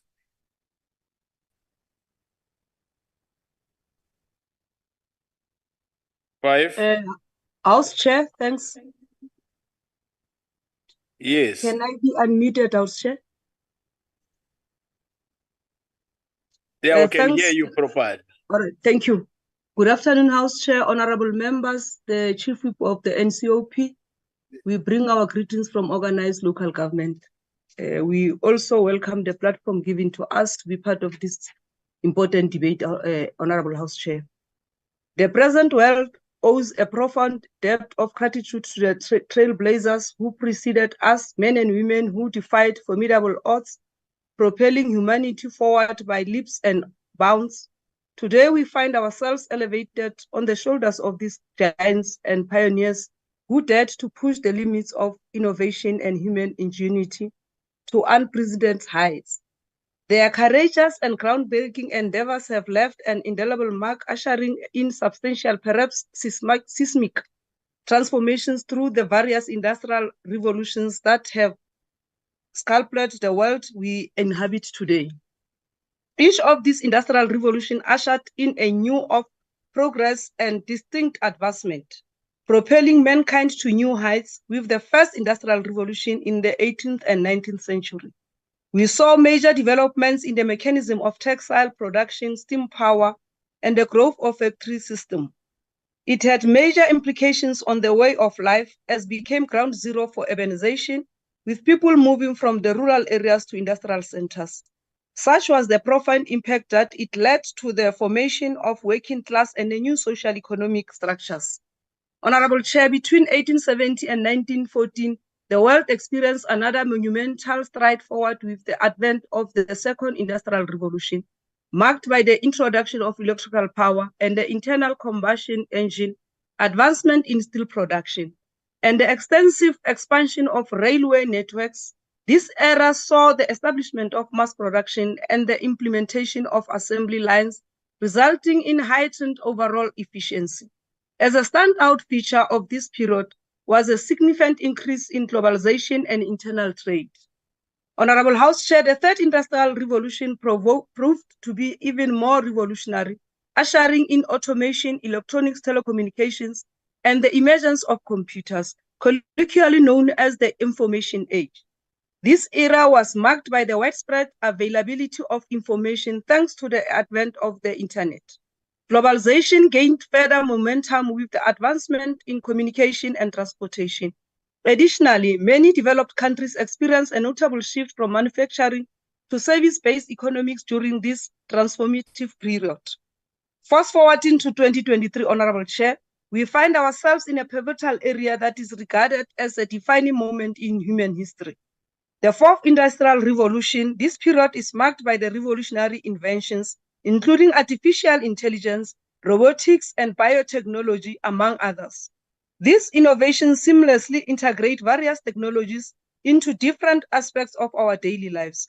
Furthermore, Honorable Chair, this era has resulted in heightened connectivity and the prevalence of data-driven decision-making. Honorable Chair, I am framing my speech with a historical overview of industrial revolutions because despite this, the transformative impacts they had globally, reshaping economic structures, societal norms, and the nature of work, the African continent did not fully realize the benefits. Instead, Africa has regrettably served as a site for resource extraction, with its wealth plundered to fuel the industrialization of Western nations. The historical backdrop of colonization and brutal oppression has relegated Africa to the margins of development and industrialization, resulting in a dependence on aid from more developed countries. Throughout these pivotal periods, Africa has constantly lagged behind. Honorable House Chair, even in the context of ongoing Fourth Industrial Revolution, the situation remains unchanged. Once again, we stand at the crossroads, navigating the uncharted territory of concepts like artificial intelligence, while simultaneously mindful of the imperative of safeguards jobs. While the Fourth Industrial Revolution presents numerous opportunities, it is crucial that we adopt these changes gradually, tailored to African context rather than simply replicating strategies employed by more advanced continents. It is through this nuanced approach that we can ensure that benefits of this revolution are hastened to address the unique challenges facing our continent. Honorable Chair, while the past has witnessed systematic fragmentation of the African continent, it is imperative that we refrain from dwelling onto the past and instead focus on energies and efforts on forging ahead. Fortunately, and thanks to the concerned efforts of the African instrument in the form of African Continental Free Trade Africa. This groundbreaking trade agreement, the largest of its kind globally in terms of both area and participating countries, is poised to establish a single African market, serving as a catalyst for industrial development across the continent. Honorable House Chair, African Continent Free Trade Area represent a significant step towards fostering increased inter-Africa trade among participating nations, a prospect that has remained elusive in the history of the international trade on the continent. While we are mindful of the challenges that lie ahead in the implementation of the Africa Continental Trade Free Trade Area, we commend the bold initiatives undertaken by African Union.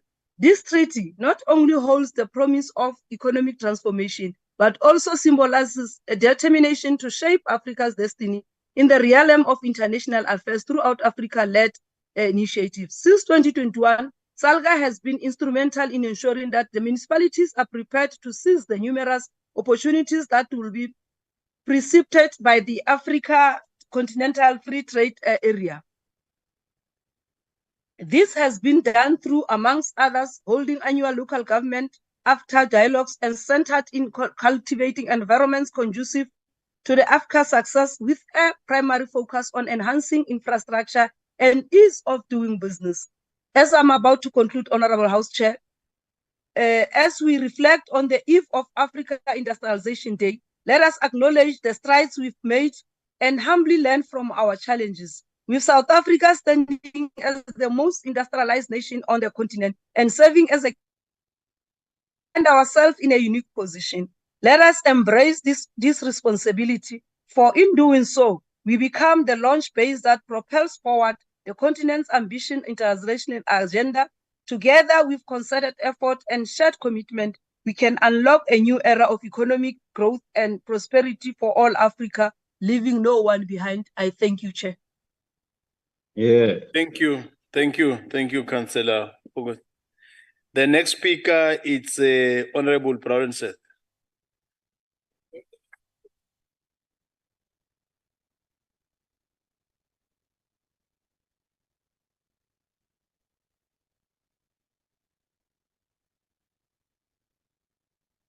What a scintillating debate this has been. Thank you, Honourable Chairperson, honourable members, fellow South Africans. You know, when we start off the debate and we look at the title, it's a renewed commitment. I mean, that's obviously to start off with just an admission of failure that we have to renew the commitment to this. But anyway, we got used to this with this government. Right, so speaking in the same sentence as the ASC is akin to a search for a purple-spotted unicorn. This statement is based on the fact, like the grandiose title of this debate, that this governing party is rich on ideas, but it is poverty-stricken on implementation. A perfect example of this sluggish or non-existent implementation is the cannabis industry, a perfect avenue for diversification. And let's be clear, we're not talking about the private use bill that's going through Parliament at the moment. We're talking about the promised framework for the commercialization of cannabis. Economic diversification is defined as the process of shifting an economy away from a single income source towards multiple sources of a growing range of sectors and market, as pointed out by Honourable Boshoff earlier. If there is ever potential for a game-changing industry in South Africa that would address many obstacles, it is the industry of cannabis. The Deputy Minister of Trade and Industry herself pointed out a few months ago that government estimates that cultivation and commercialization of cannabis production in South Africa can generate around 28 billion rand to the fiscus and could create 10,000 to 25,000 jobs. Other estimates have said 130,000 rand jobs. But here's the problem. What has happened since the announcement by the President in SONA 2022? The President promised that urgent work is being finalized. It's quite an oxymoron when it comes from the ANC, urgent work being finalized. But anyway, urgent work has been finalized by government to create an enabling regulatory framework for hemp and cannabis plants. But other than various visits around the country and many talk shops, it would appear that the cannabis master plan has gone missing. The plan included working groups and work streams set up in 2022, involving all the relevant stakeholders. But these working groups, like the master plan, have all collapsed and disappeared without a trace. Again, involving this government in the diversification of the economy is like chasing a mirage. Just like MEC Mavimbela, who participated earlier in the debate, she got her face plastered all over 2 buses in Pietermaritzburg for mobile libraries when she's the Arts and Culture MEC. Well, those 2 buses are still sitting in Maritzburg, and they're certainly not mobile whatsoever. Maybe she should have used one of them to come down here for the debate herself. But anyway, in contrast to the meddling big brother approach by the ANC, we must consider the achievements of the DA-led Western Cape government. The Western Cape has the 3rd largest contribution to South Africa's GDP. The service sector is the largest sector in the provincial economy, accounting for almost 70% of the province's gross value added and unemployment. The top contributors to the province's economic activity are finance, insurance, real estate, business services, trade, hotels, restaurant, manufacturing, community, social, and other personal services. That's diversification. The real commitment to economic diversification in the Western Cape has translated into the simple fact that the Western Cape's unemployment is now at 20.2%. I see we've got our own ginger here from the NA. The decrease from 20.9% in the previous quarter. The self-evident truth, as I conclude, Chairperson, the self-evident truth is that our economies grow where the DA governs, period. The people of South Africa can replicate this across the country when they turn the backs on the ANC in 2024. Siyabonga.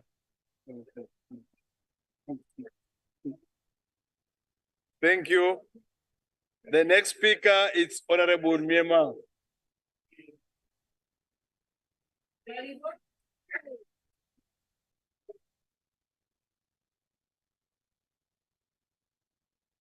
Thank you. Thank you, as Chair, and greetings to my colleagues in the House and also on the virtual platform, and also our people across the length and breadth of our country.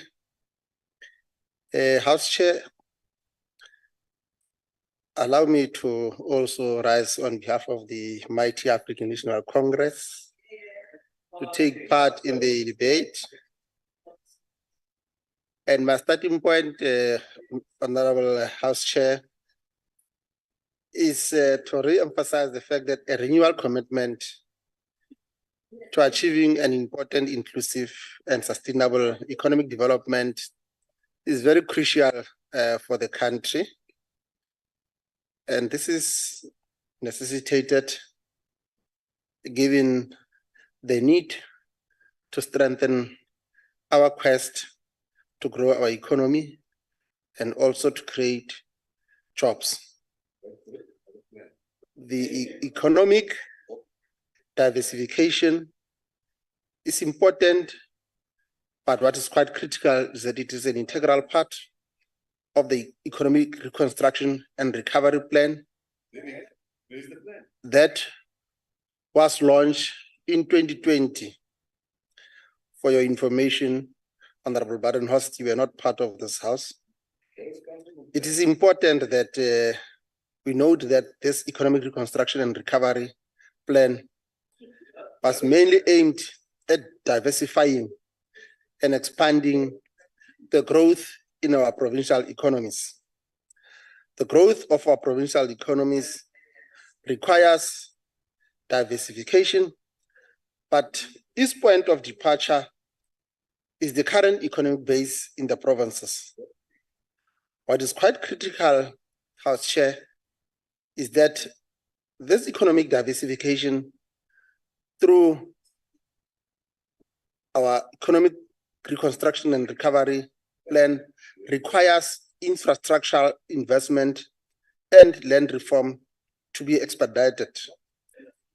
Indeed, it requires clarity of vision through the industrial plans and master plans for the growth and development of industrial sectors. It is important, Honorable House Chair, to indicate that we have had briefings, we outline the progress that we have reached and we have made in relation to our special economic zones. It has attracted more than 253 investors in various sectors with over 61 billion in investment commitments. And through this, more than 19,013 jobs were created. It is also important to indicate that, secondly, the revitalization of industrial park is an integral part of our work that is taking place across all 7 provinces. And those that are opposed to progress will never mention this. It is important, House Chair, to indicate that 7 master plans are completed and under implementation. And here we talked to the steel, automotive, clothing, textile, poultry, sugar, furniture, and forestry sectors. And this is quite important, Honorable Badenhorst, because you are new in this house.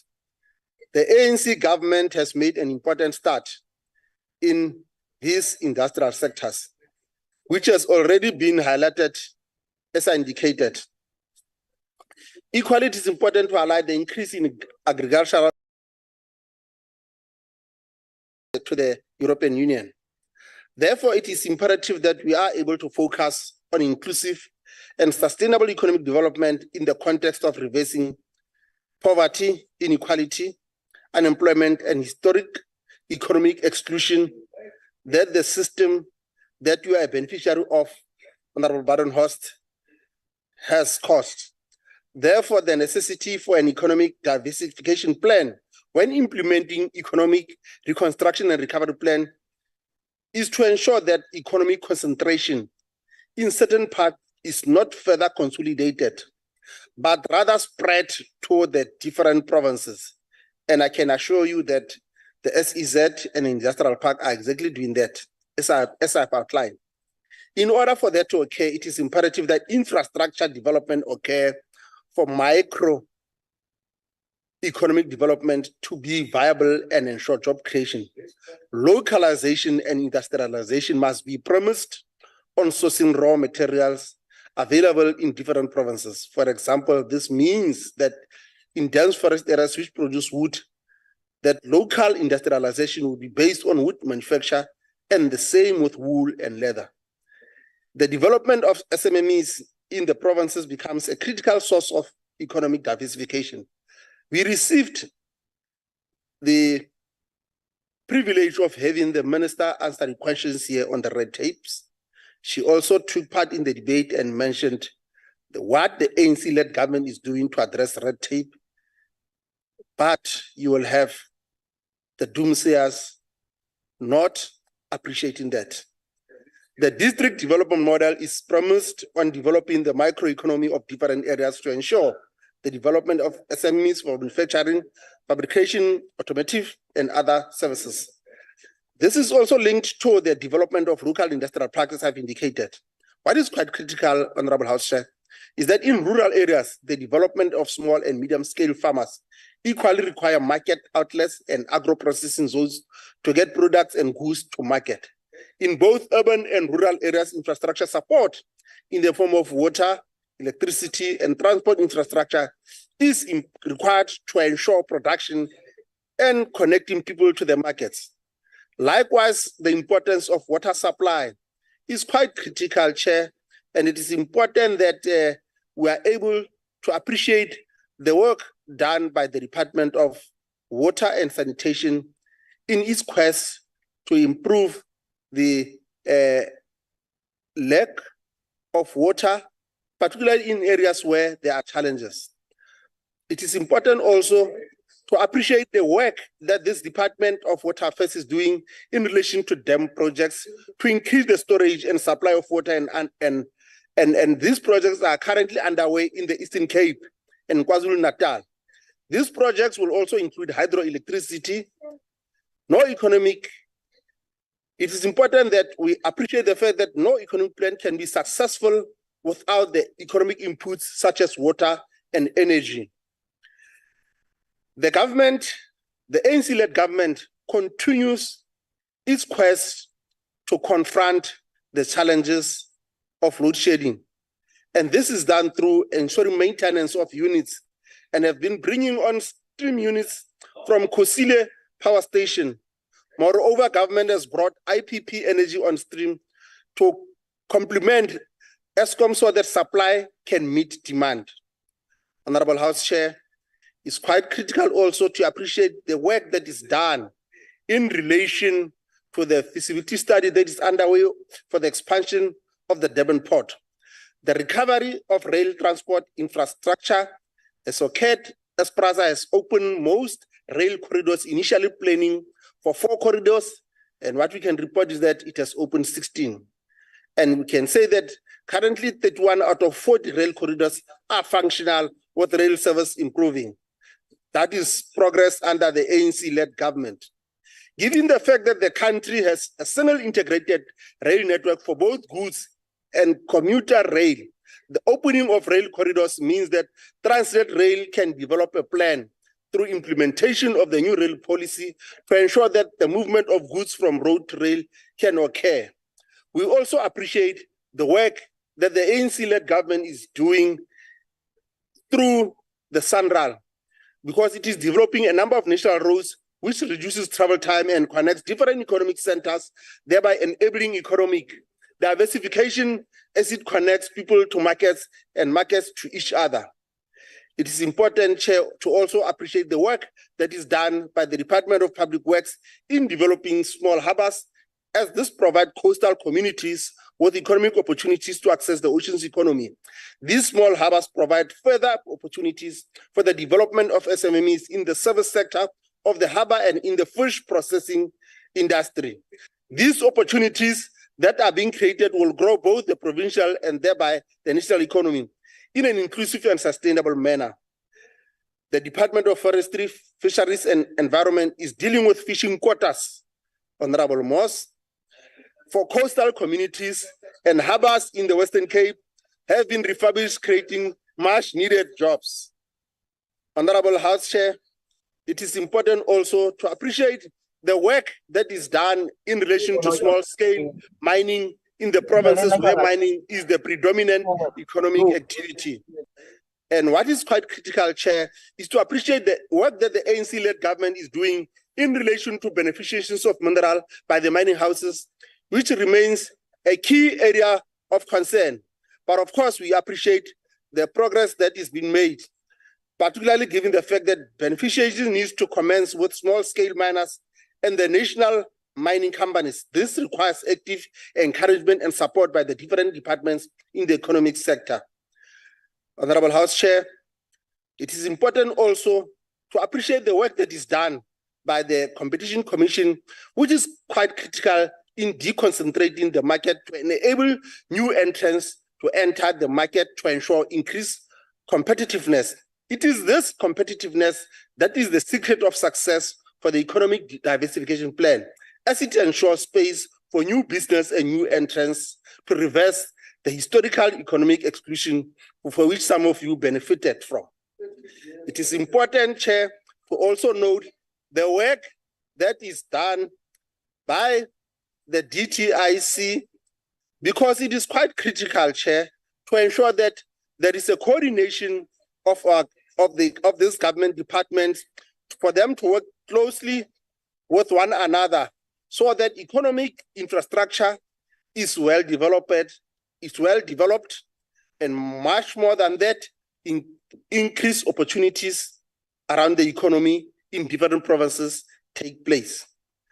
That would mean that DTIC should be working with small business development, and we've seen that happening, particularly in relation to the SEZ, as we have right at the beginning outlined. It is important, House Chair, to note that the DTIC needs to work more closely with other departments which are engaged in developing economic opportunities through infrastructure development. We appreciate the work that National Treasury is doing, but it is also quite important to appreciate the fact that it is not the source of economic growth, nor can the fiscals drive economic growth. But it is important that we appreciate the fact that inclusive and sustainable economic growth will be driven through the development of local industrial sectors and beneficiations of minerals and agricultural products, and therefore needs to be driven by the economic cluster of departments. It's important that we note, House Chair, that working in an integrated manner is the only way that inclusive and sustainable economic growth can occur, and an economic diversification plan developed which ensures the development of provincial and local economy. South Africa has demonstrated its resilience over the last 30 years and its potential to grow. As we celebrate 30 years anniversary and also report back to our people in terms of our implementation on our manifesto, we need to appreciate the fact that much progress is being made in terms of infrastructure development, in terms of land reform, and that the democratic government has demonstrated over the past 29 years that investment in the economy is secured and the market is stable. The South African market is a profitable market, which means that it provides a good rate on capital invested. Therefore, current government programs for economic development will ensure inclusive and sustainable economic development, which will ensure that development of an economic diversification plan in all the provinces through the implementation of the economic reconstruction and recovery plan take place. We know that in conclusion, House Chair, there are those who would not want us to confront the legacies of the past. They want the economy to remain untransformed and characterized by high levels of concentration. It is because apartheid government consciously and actively supported monopolies and agricultural opportunities and condone industrial cartels in its effort to promote economic interests of the white minority. They will continue to attack the ANC-led government because its policies is the promotion of better life for all. They believe that they are the only ones that are entitled to have a better life for all. But we can rest assured them that the ANC has been a glue that continues to keep our country together. The last 29 years has clearly demonstrated that. What we are seeing here today is a clear example of what the ANC has done. Maybe you would want this house to remain white. You would be happy. Thank you, Honorable House Chair. Thank you, Honorable Miyamam.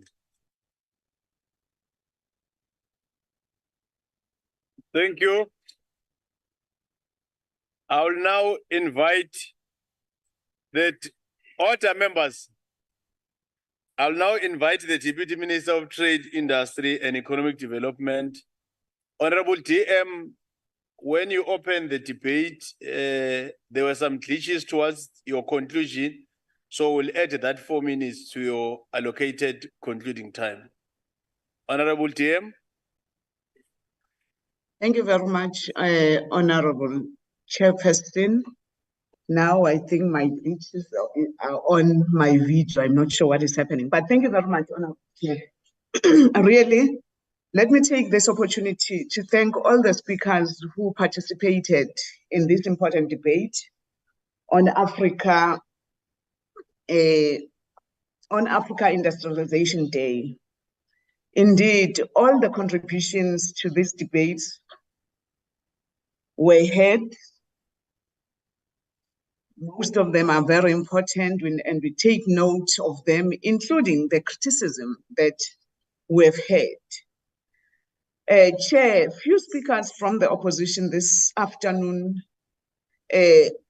speaks about South Africa that has no conducive environment to do business. I would really love to respond to that. That is not true at all. This government has been leveling all the fields for all the fields in making sure that there is ease of doing business in all the sectors of our economy, using the policy space and direct engagement with the private sector, attracting them to invest. Our Reimagine Industrialization strategy is anchored on creation of conducive environment for business to thrive. Through Invest SA, we have established a one-stop shop to facilitate investments, including foreign investments.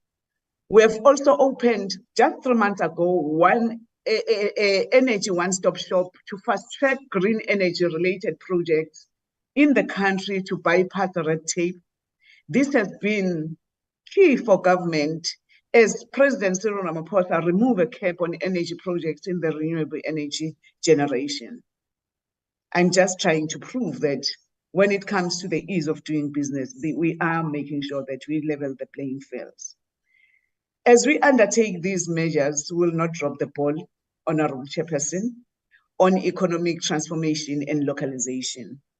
Let me respond to what Honorable J.J. Lott has said. To me, he has been very much dishonest to argue that manufacturing output growth in South Africa today has declined massively than it was 5 to 6 years ago, without interrogating the factors that caused that decline.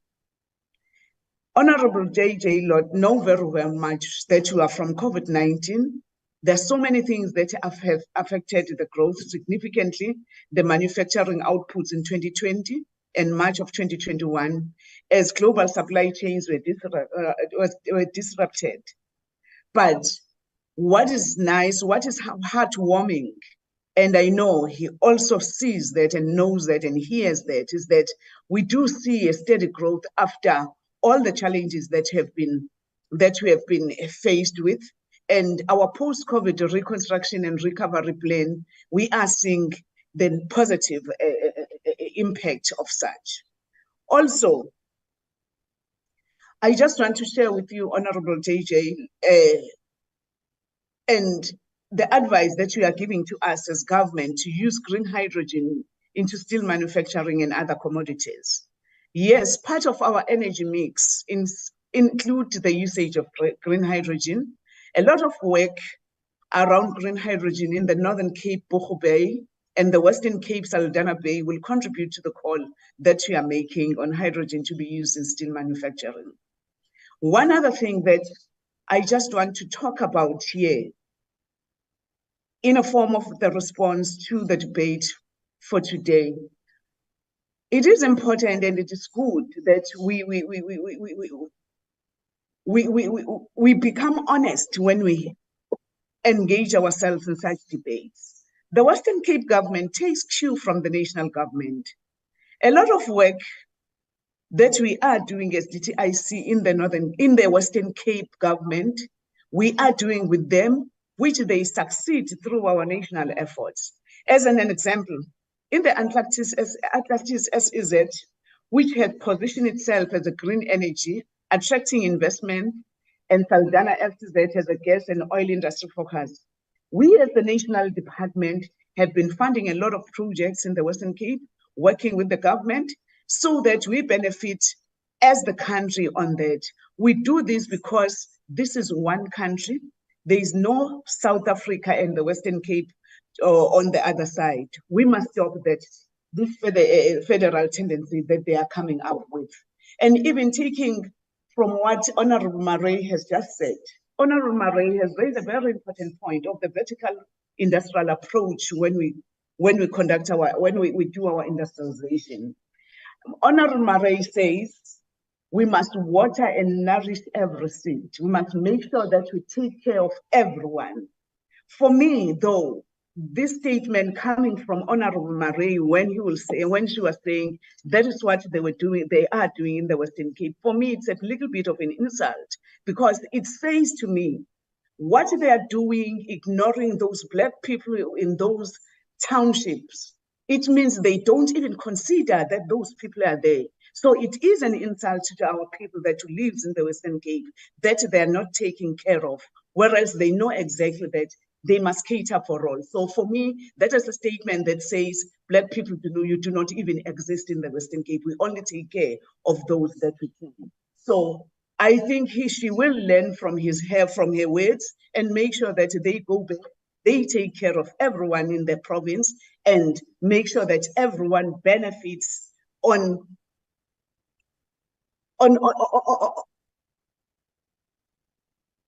what the country is offering them. When it comes to the issues of industrialization, let us see everyone being taken care of, as she was alluding to. I want to agree with Honorable Hadebe that inclusive industrialization will be not complete Honorable without Honorable DM, sorry. Yes. Let me take the point of order from Honorable Marie. Oh, thank you.